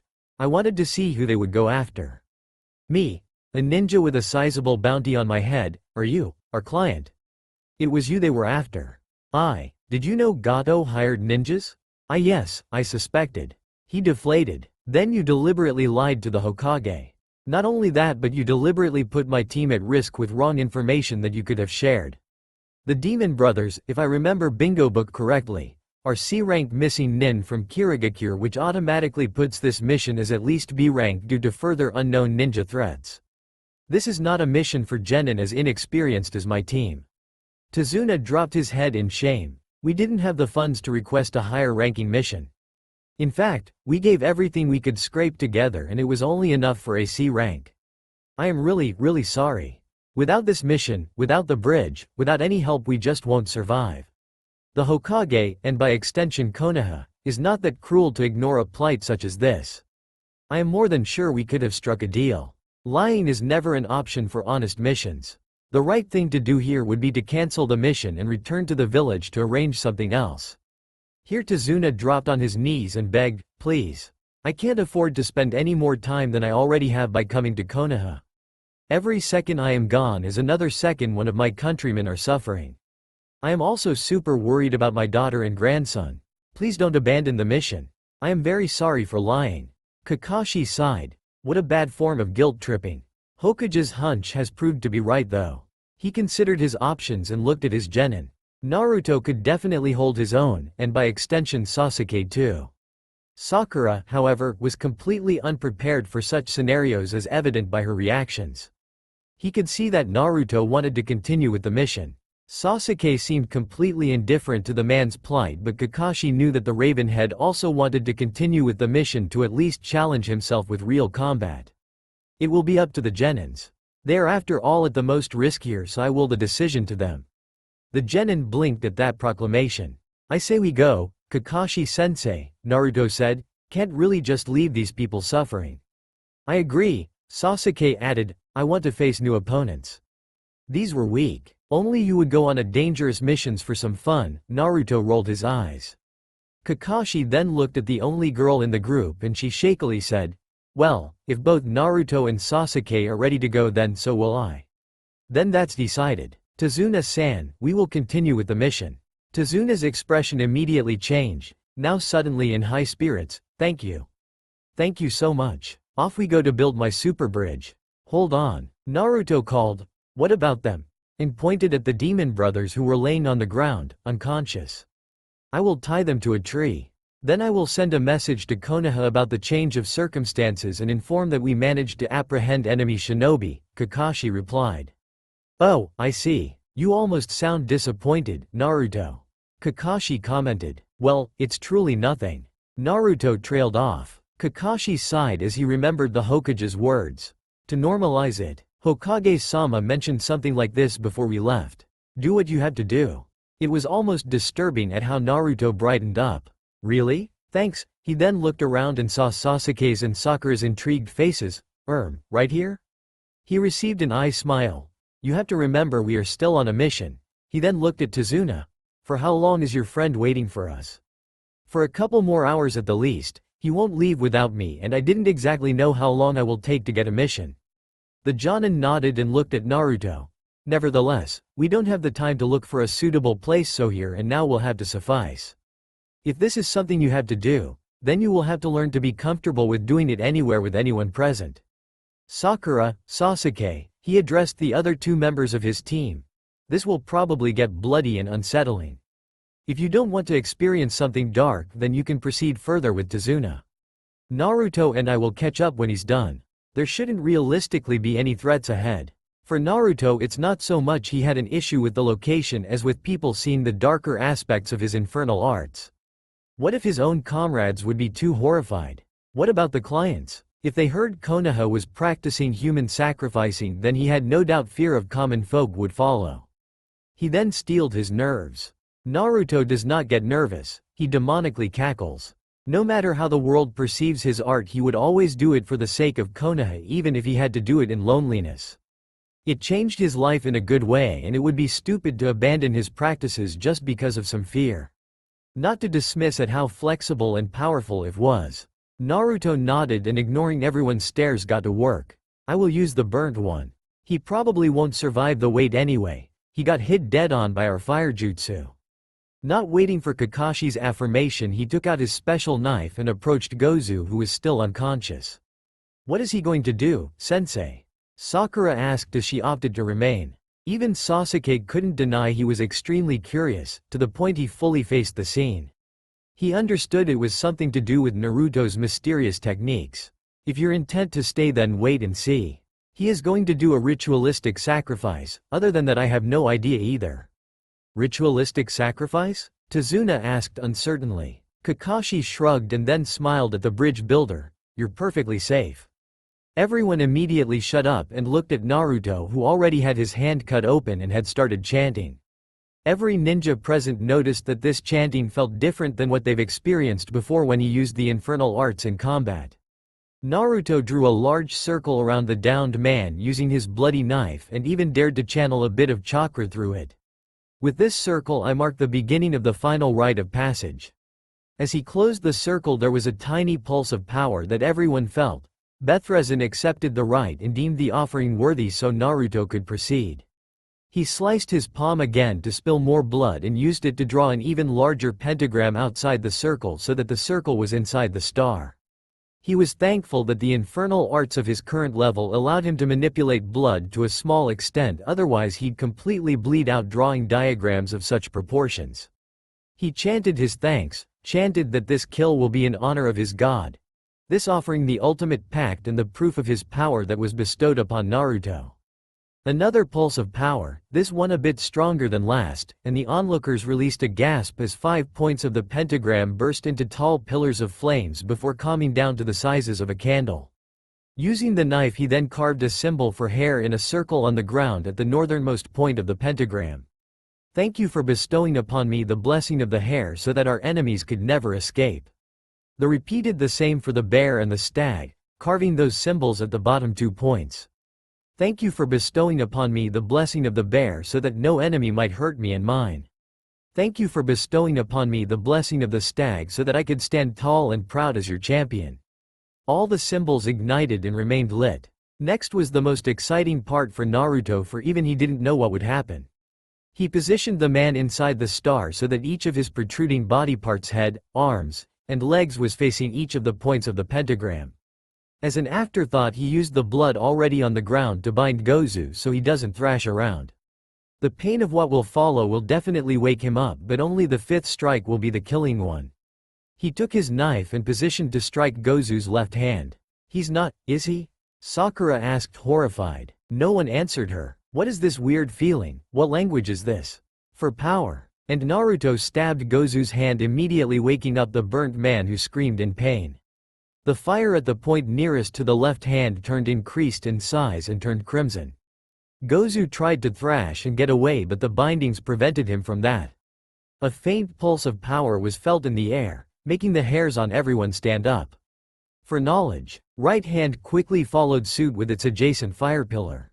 Pulse of power. For understanding and comprehension, left feet, fire, pulse. For control and force of will, right feet, fire, pulse. The power was now palpable in the air. Everyone wanted to turn away, but they couldn't. No matter how dark, it was transfixing, intoxicating. And now for the crescendo. I give myself to you just as you give yourself to me. I am your champion as you are my god and master. I am protector of my people and you are my weapon and shield. Everything and anything to you. Everything and anything to me. This is my offering for your eternal glory. This is for you, Bethrezin. Fire, and blood, smoke and ashes. For Bethrezin. And he channeled chakra into his knife and stabbed it right through Gozu's heart. A wave of power emitted upon point of contact, making everyone present stumble. The fire pillars on the points of pentagram shot up and started swirling around the whole ritual scene before rushing into the ground and earth itself. From there, the infernal fires started dashing and darting across the star and the circle, carving lines, symbols, shapes along all the edges of the blood. The fires were completing the ritual circle as if it had a mind of its own. But Naruto didn't see any of this. He left the knife in Gozu's heart as he kneeled inside the ritual circle, his head thrown backwards, staring at the sky with unseeing, unblinking eyes, and his mouth opened in a silent scream, savoring every single iota of power that was channeled into him, out of him, and through him. Then the fires calmed down and dissipated, only leaving behind an intricate and incredibly complex ritual circle made of charred black blood and ash. Kakashi could only compare it to some intricate fuinjutsu. There was an unnatural quietness in the air. No tree leaves shuffling, no birds chittering, a lull in the air almost like nature itself was waiting with a bated breath. It made Kakashi feel alert because he knew from experience that this kind of lull usually led to an ambush. And then there was it. A strong pulse of power emitting from Naruto. It made Tezuna's and Sakura's legs shake, not out of fear but something else.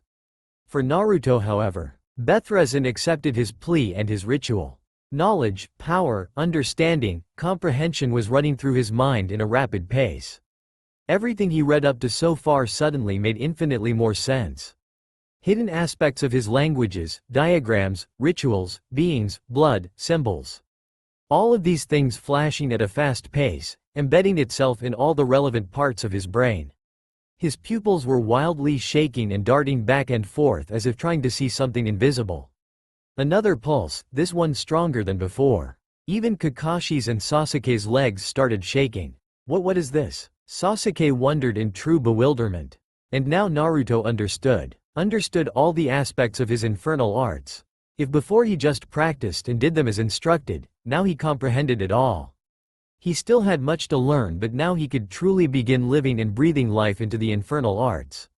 Suddenly Naruto's head snapped forward and he extended his arms in a wide gesture, and as if by command massive deep crimson stalagmites sprung from the ground where the three symbols of his blessings were around the star.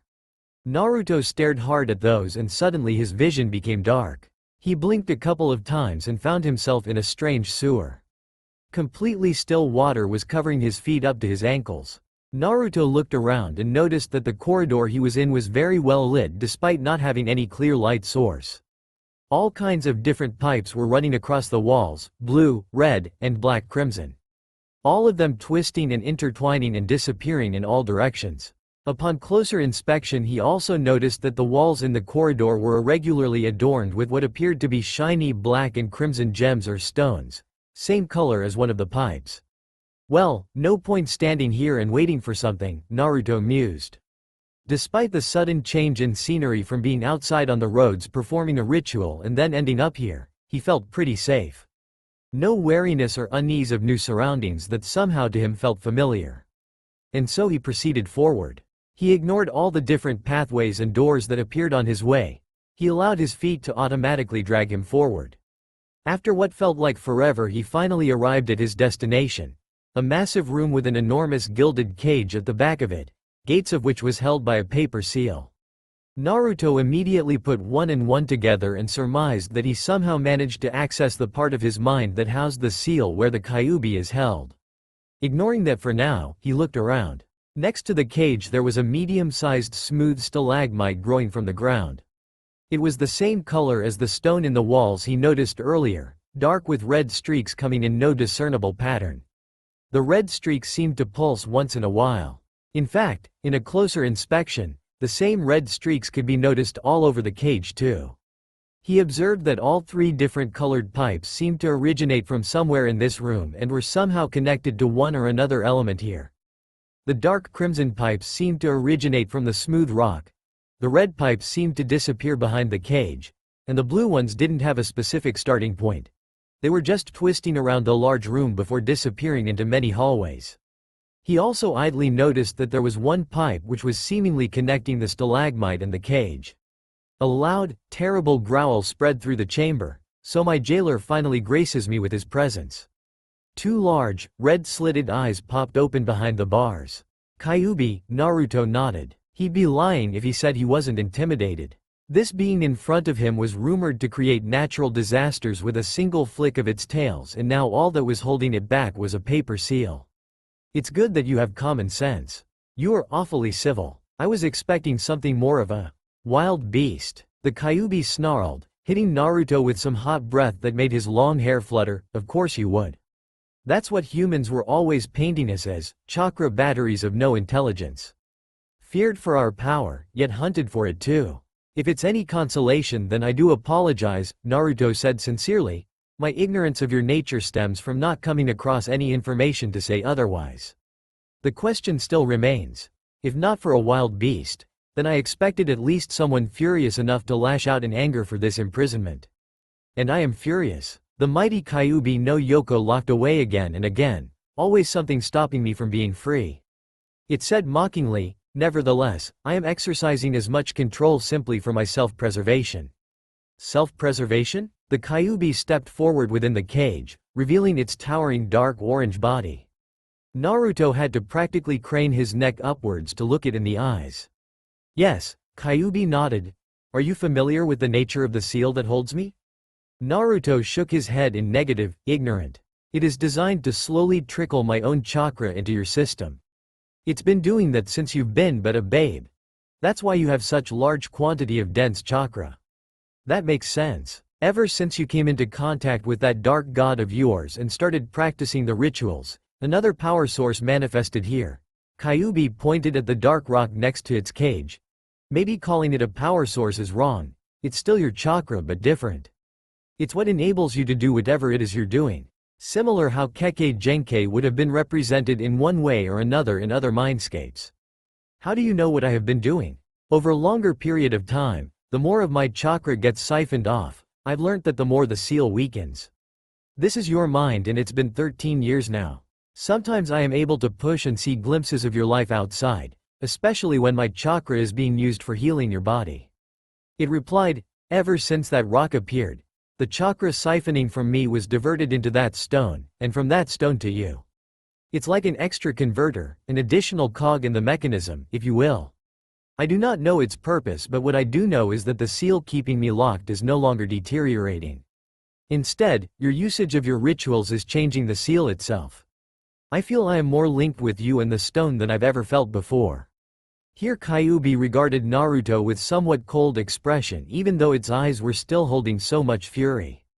Couple of years ago my fate was certain. I would wait until the seal is weak enough and push my will onto you, and then break free. If I die in the process then it's no bother, I would reform. Now I am uncertain of my own future. I do not want to end up as a sacrifice to an unknown god with no chance of reforming, not knowing how the change to the seal is affecting me. And it is in your best interest to be at least amiable until you know for sure what is happening with your life. Naruto finished for it. Kyuubi snarled but didn't offer a response. Thank you for sharing this with me. I will try to make it bearable for you. At the end of the day you are as much stuck with me as I am with you. Thank you for always healing me though. Kyuubi nodded. How did I end up here? Do you have the ability to pull me in? Now that we have met and you are aware of this place I will possibly be able to drag you in here with strong enough pull. I will also be able to talk to you. At the very least, thanks to your god, my container is not entirely useless and weak. Maybe you won't be an embarrassment to be my Jinchuriki. As an afterthought Kyuubi also said it didn't know why Naruto was pulled in, it wasn't the Kyuubi's doing. Your presence is starting to irritate me now. Do what you came here to do and leave. And with that the Biju retreated back into the shadows of its seal. But that's the thing. He didn't come here consciously, so something must have dragged him into his own mindscape. Naruto looked around again and his attention was drawn to the dark pillar which was softly pulsing. He slowly approached it and put his hand on it. Immediately there was a jolt of pain that shot through his body and he heard in the distance a sound that resembled that of breaking chains. With this he was pulled out of his mind. Not even 2 seconds had passed since Naruto got pulled into his mindscape. When he returned to his body, he came with an enormous wave of power that knocked everyone off their feet. The land around the ritual circle burned and cracked and in an instant was turned into a barren field of red and black. The power was so palpable that Kakashi felt it vibrating in his very bones. It wasn't like killer intent or chakra pressure. It was something that affected them all on more of a spiritual level. It was intoxicating and part of him didn't want for this to stop. It made him feel safe and protected, as absurd as it sounded. He looked around and saw the others in the same state. And then it was gone like it was never there to begin with. Everyone took a deep breath but not of relief but because they lost that feeling. The stalagmites scattered into dust as did the ritual circle and the earth around it. Everything returned back to normal. The only thing showing that something supernatural happened was panting Naruto who was on his knees and hands. Naruto? Kakashi called out. Naruto snapped himself out of his daze and sat up. I'm alright, Kakashi-sensei. Kakashi nodded as he stood up and approached the blonde teen. He looked at the corpse next to him and his eyes widened. Gozu looked like he lived through many more years than he actually did. His skin was pale and wrinkled, his hair completely gray, his whole body seemed to lose a lot of weight with the clothes that remained covering him like a blanket. Naruto finally stood up and suddenly he felt better than he ever did.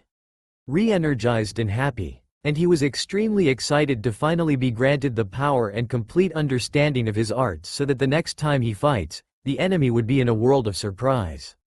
I'm alright, Naruto repeated and stood up. What happened to him? Kakashi asked. I don't know. Usually during the rituals Bethrezin takes whatever offerings I make. That's why my blood always dissolves and disappears. I can only take a guess that a whole body was too big and intense to just take from this physical world. The results of the ritual made themselves no differently. That's only my guess. Either way I am ready to go. Kakashi nodded. I will tie the other one and send a message. Wait with the rest of the team. Naruto nodded and practically skipped to his team with a wide grin. What ensued was a bit of an awkward silence while Kakashi was working. A minute later they finally resumed their journey at a relaxed pace.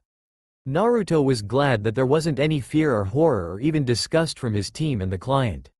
Sakura seemed apprehensive, sure, but she also seemed more confused than anything else. Kakashi looked indifferent, but then it was always hard to tell with him. Sasuke looked contemplative and curious, and Tazuna definitely looked confused, but there was also a sense of wariness in his gaze.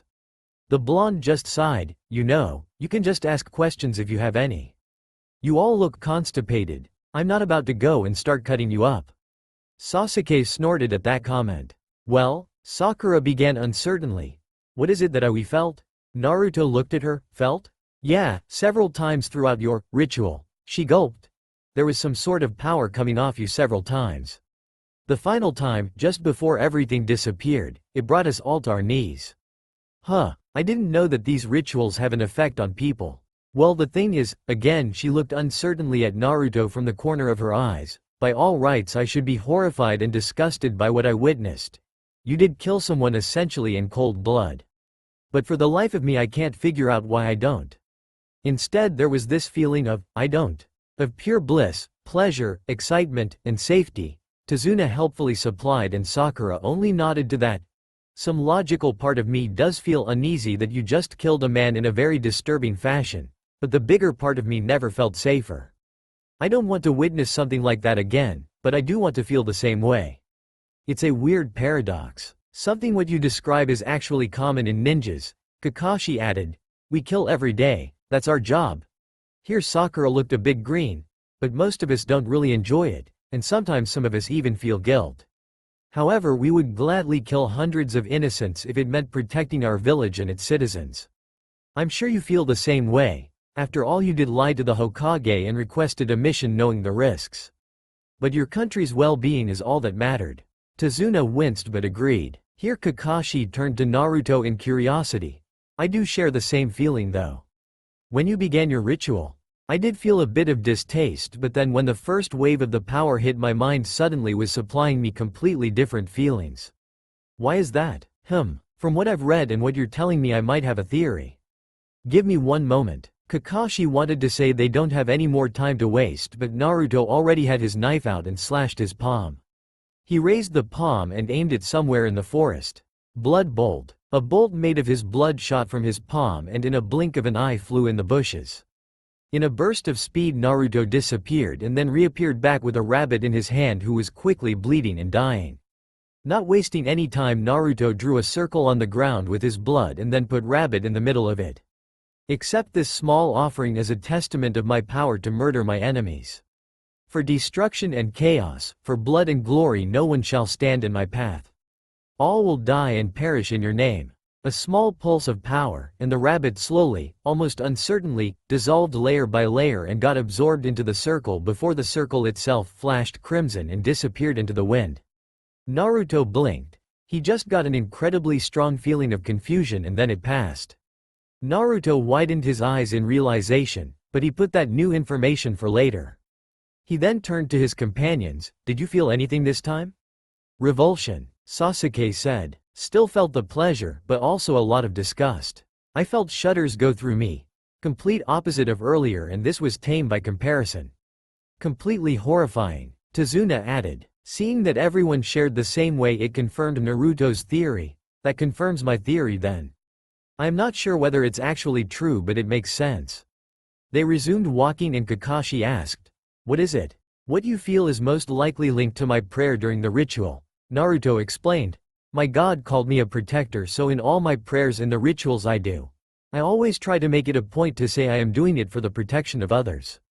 Not in all rituals, but in most. So I think what you feel is the chakra intent. Kind of like killing intent that ninjas can give off, but instead of seeing your own death and playing on your fears, you feel whatever the practitioner, me in this case, based their pact with their God on. You don't understand the language I speak in, but with this rabbit just now I essentially made an offering based on murder and destruction, whereas in the previous one I said I am a protector of my people. And here you have your feeling. That's quite elaborate, Kakashi said, but thank you. It explains a few things as far as our mixed perception goes. I'm just glad it didn't scare any of you away, Naruto muttered.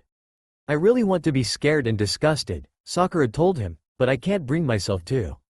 If it's to protect us, as horrible as it all looks, it's also kind of noble. Naruto shrugged. Maybe you will feel different when you will get your first kill. That shut Sakura up as she was silently contemplating her future. Who is your god? Sasuke finally asked. Strangely, he was the quietest so far, and while usually that's normal, everyone knew Sasuke was quite opinionated in his own right. They could see he had 101 question he wanted to ask, but he had remained quiet. Bethrezan. I never heard of him. I don't think anyone has, Naruto shrugged. He is an ancient, old god from the old world. The knowledge of him has not survived all these eons. Old world? Sakura asked, intrigued. She was the most scholarly present from her team, so new pieces of information and history really interested her. Naruto frowned before replying. It's too long of a history lesson, to be honest, and even I don't understand quite a lot of it. It's a long time before elemental nations were even a thing.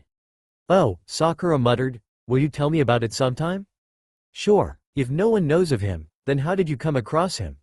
Sasuke pressed. You didn't just start cutting things up? I don't actually know about that, Naruto honestly replied. From everything I've read, they always say gods work in mysterious, often illogical ways. Maybe it's something specific I thought. Maybe it's something I did, or something I showed an interest in. There are too many, and oddly enough, not enough variables that happened in my life to tell you exactly why and how it happened. And no, I didn't randomly start doing rituals of my own making in hopes some god would answer. That's ridiculous. Sasuke, Naruto narrowed his eyes. You didn't think of doing that, did you? Sasuke. It seems like a quick way to power. Sasuke shrugged. How I am even supposed to kill that person if I can't beat you? Naruto shook his head. There are no such things as quick ways to power. And if there is, then there is always a steep price for them, he said, even I had to pay in my blood. Besides, I worked really hard for the past several years to be where I am now, and I still train hard to get even stronger. Maybe if you have a problem with your lack of progress in your training, then you have the wrong goals? It's all about the motivation. Sasuke whipped around, seething, don't you dare say that. Naruto shrugged again, not quite concerned about Sasuke's anger. I am just pointing out the obvious. Each one of us have goals, and how we are at this moment represents how strongly we believe in those goals. Sasuke didn't respond to that and merely walked a bit quicker to get away from that argument. Despite the pure anger those words triggered in him, part of him couldn't shake off the feeling that Naruto did make a good point. You shouldn't antagonize him so much, Naruto, Kakashi commented. We all have things we have to deal with. I only expressed my opinion. If he has a problem with that, then it's his problem.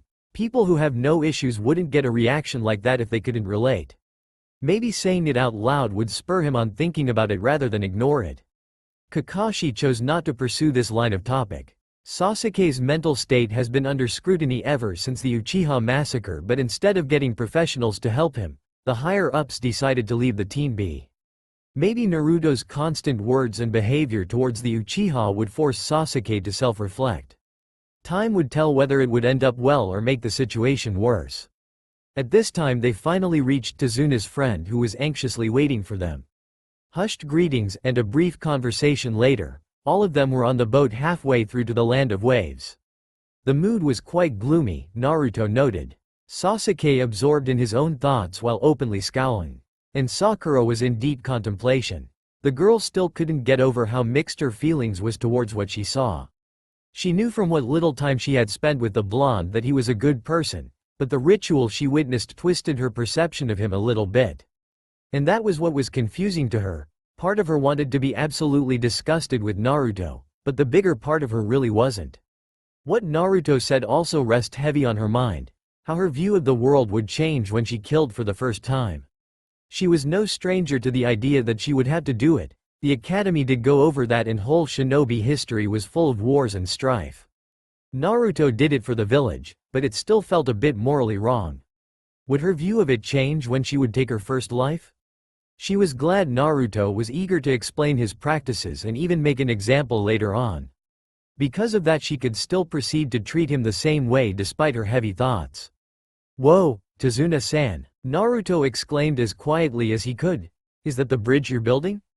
Everyone turned to look at where Naruto was pointing and all of them were quite impressed.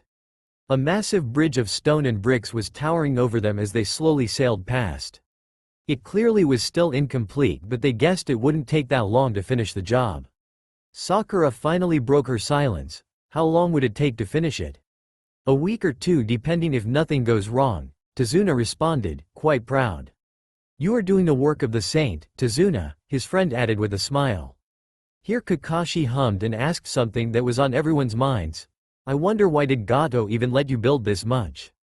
"I don't know," Tazuna shrugged. "I guess he didn't believe I would get anywhere with it, so didn't consider it a threat enough to waste resources on. I started on my own, and it's only after quite some time that I managed to get all the men of the village help me, at which point the bridge was already under the construction at an incredible speed. I guess that's when he realized his mistake and started sending his goons to the bridge." "I see." Soon after they noticed a thick mist roll in which only thickened when they finally disembarked on the other side. Tazuna's friend wished them good luck and safe travels before quickly returning to the waters and disappearing. They silently made their way forward while keeping their eyes peeled for something out of the ordinary. The heavy mist was truly making them all feel uneasy. After a little while, Naruto suddenly threw a kunai in nearby bushes only to reveal a scared rabbit.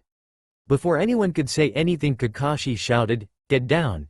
and grabbed Tazuna to throw him onto the ground as he followed his own command.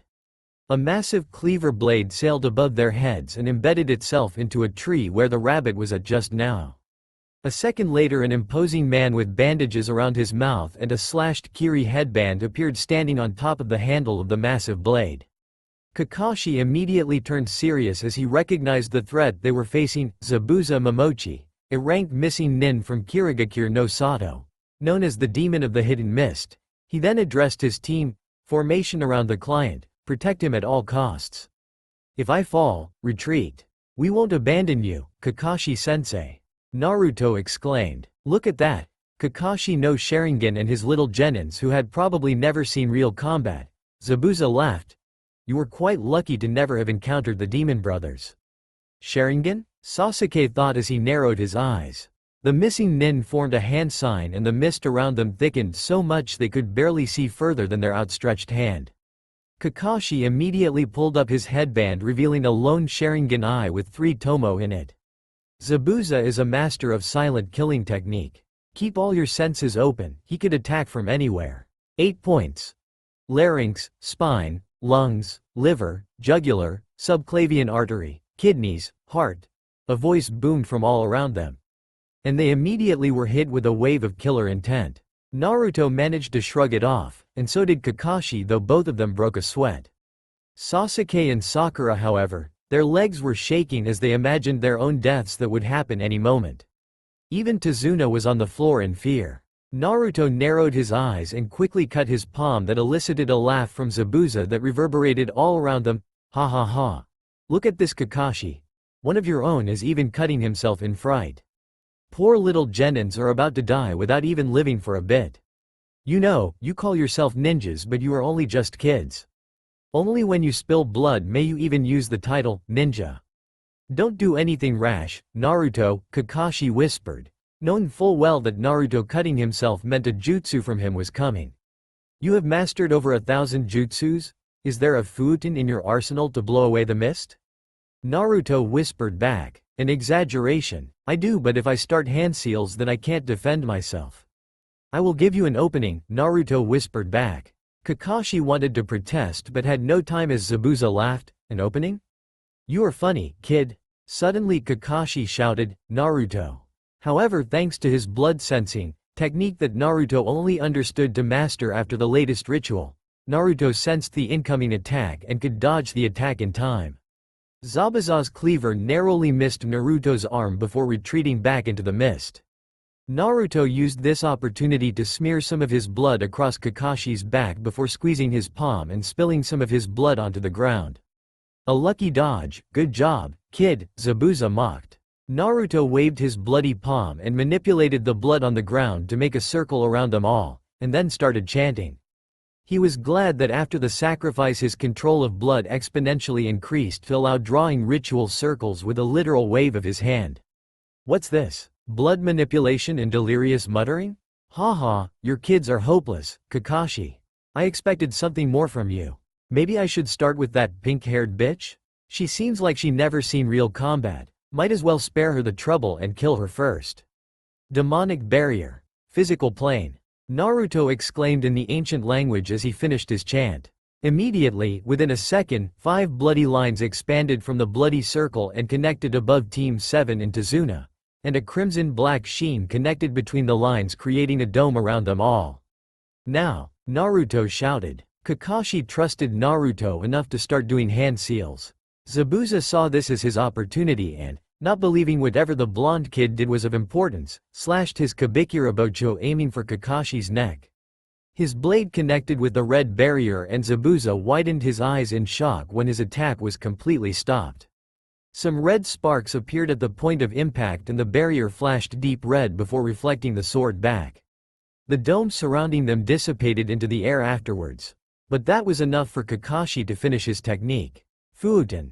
Daitopa. He channeled chakra and blew a strong gust of wind at Zabuza and then sideways, throwing the Kiri missing Nin away while at the same time dispersing the mist enough that it returned some visibility onto the field. Without giving the enemy the chance to summon the mist back, Kakashi engaged Zabuza in combat. With the mist gone and Zabuza's attention on Kakashi, everyone could take a breath of relief when the pressure of the killing intent was gone from them. Naruto once again cut his palm and performed the same technique to raise a protective dome around them. He then turned to Sasuke. I will put some of my blood on you. Sasuke frowned. You will ruin my clothes. Naruto stared incredulously at him. That's something I expected from Sakura, not you. Princess, my blood will disappear if I perform a technique. Don't get your panties in a twist. Sasuke extended his hand without further complaints. He saw that Naruto did the same with Kakashi earlier and he couldn't deny the effectiveness of the barrier. So Naruto put some of his blood on Sasuke's arm. It was kind of gross, Sasuke thought, but he could squash those thoughts away easily enough. He was a ninja after all. When they pulled their attention back to the fight between the two Jonin, it already has moved onto the lake. Naruto's eyes widened when he saw Zabuza perform a clever maneuver with his water clones that ended up with Suiten, Suiro no Jutsu, and Kakashi being trapped in the water prison. Get away from here. Kakashi managed to shout before the jutsu completed and completely encases the Jonin in water. Zabuza then proceeded to conjure a couple more water bunchins that stood near the lake, ready to take on the genins. Sasuke, Naruto calmly called. The teen looked at him from the corner of his eyes. I can free Kakashi, but you will need to keep the clones busy. I will do some techniques on you to assist. Seeing the water clones ready to engage them, Naruto firmly said, Go, stabbed himself again, and started chanting. Sasuke really didn't like taking orders from the blonde, but he also knew Naruto was stronger than him, which he respected in a way. And that's why he had a level of trust in Naruto. If Naruto had a plan and he needed his help, then he would provide that help. Sasuke shot forward towards the group of water clones and engaged them in combat. Despite them being mere clones with a fraction of the power of the original, Zabuza was still an elite Jonin in skill comparable to Kakashi, so even the clones were a foe he'd need to take carefully. Sasuke rolled under a blade swing and attempted to retaliate with a kunai strike, but it was blocked by another clone. The third clone moved in with a kick which he blocked and winced at the strength of the kick. He barely managed to lean away from the punch of the fourth clone, and he had to pull another kunai out and parry an incoming blade sweep from the fifth clone by making a cross-section with his two kunais. He knew he didn't have the brute strength to stop the blade, so instead he allowed it to slide across his kunai before vaulting over the blade and rolling away. The whole exchange didn't even last 10 seconds. All the while Kakashi looked horrified that his team remained. Sasuke dared to shoot a look at Naruto just as he finished his techniques. Naruto stood there in a circle of his own blood, with a burning pentagram within it, with his bloody palm making a circular handseal aiming at Sasuke. Demonic boon of the hair. Demonic boon of the bear. Demonic boon of the boiling blood.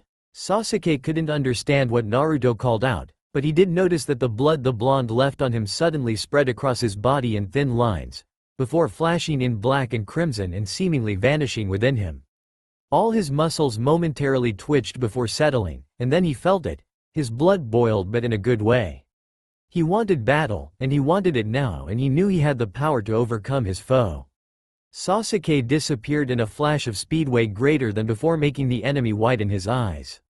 It was so unexpected that Sasuke managed to take one of the clones by surprise by slashing his throat with his kunai. But Zabuza was not an amateur, and all the water clones rushed into action. First clone once again vertically slashed with his sword, but this time Sasuke easily blocked it with his two kunai before spinning away from an incoming kick from another clone. He attempted to stab the first clone during his spin, but it evaded the attack. Sweden no jutsu. The third clone released a water bullet jutsu, but Sasuke managed to dodge it by jumping into the air. The water bullet hit one of the clones, dispersing it back into water as a result. While in the air, Sasuke performed his own jutsu quicker than he had ever done before, Kaden Housenka no jutsu, and spit a volley of small fireballs at the clones. The clones managed to dodge all of them. One of the clones then rushed at Naruto, seeing he was already performing another technique. Sasuke saw that and threw some shuriken, forcing the clone to roll away. The Uchiha then jumped into the fray once again and engaged the clones in battle. Block, punch, roll, parry, counterstrike, evade, kick, lean, spin, handstand, axe kick, kunai throw, roll, roll. Sasuke never felt so exhilarated and alive as he did in this moment. Naruto, though, just finished another of his ritual. Now there was a pentagram surrounded by a circle, and a circle closed off by a triangle in his own blood. Plague of the damned. Immediately the land around burned and churned and turned red and cracked with fiery wisps escaping from the cracks. It quickly spread all around the surrounding area. With a wave of his hand, a great, sharp stalagmite of crimson rock burst forth and obliterated one clone. Another wave of his hand, and another stalagmite destroyed another clone. Naruto did a handseal, and red and black chakra surrounded his right arm before it quickly took on the form of the same ritual circle that was on the ground. Naruto slammed that hand on the cursed ground. The clones had no chance. The ground exploded in multitude of sharp pillars, each aimed to destroy a clone. Some managed to dodge, but those that did were quickly destroyed by Sasuke's follow-up attack. There were no more clones left. Naruto released his technique and all the rocks dispersed into the wind, and the land slowly returned back to normal. Naruto saw that more Mizu Bunshins were forming, so in a burst of speed he dashed past them and no one could stop him, but that didn't matter anymore. He was within range. A slash of his palm. Demonic combustion. Naruto's blood on Kakashi glowed red before a small wave of fire exploded from Kakashi himself, destroying the water prison. By this point water clones already formed and Naruto had to evade the strikes and return to his previous position. Thankfully the clones immediately disappeared as Kakashi resumed his fierce battle with Zabuza. Sasuke returned to his side at protecting Tazuna, with all three boons now having ran out. "Sasuke," Naruto said, "your eyes." Sasuke's eyes widened. He looked at the nearby puddle from the clone, and indeed there it was. Sharingan in both his eyes with a single tomo. "I didn't even notice," Sasuke said. What did you do, Naruto? That power I felt. It was you, wasn't it? Later, they couldn't relax just yet. He was happy no one was coming for Sakura and Tazuna, who were just standing there and trying to appear as small as they could in fear of being targeted. The fight between Zabuza and Kakashi seemed to draw to a close as Kakashi managed to perform the water dragon jutsu first. Zabuza got hit by the full force of the attack and thrown against a tree. When he finally stood up, a senbon was thrown into his neck and a hunter nin appeared on the scene. "Thank you. I've been hunting him for a while now," the masked hunter nin said. "I will take it from here and dispose of the body." With that he picked up Zabuza and disappeared as quickly as he appeared. Only when the danger seemed to have passed did everyone relax. Pretty much everyone looked in wonder at both Sasuke and Naruto, more so at Naruto for his incredible jutsu of changing the landscape. Those ritual techniques were no joke. Kakashi pulled his headband down to cover his Sharingan, and then stumbled and fell.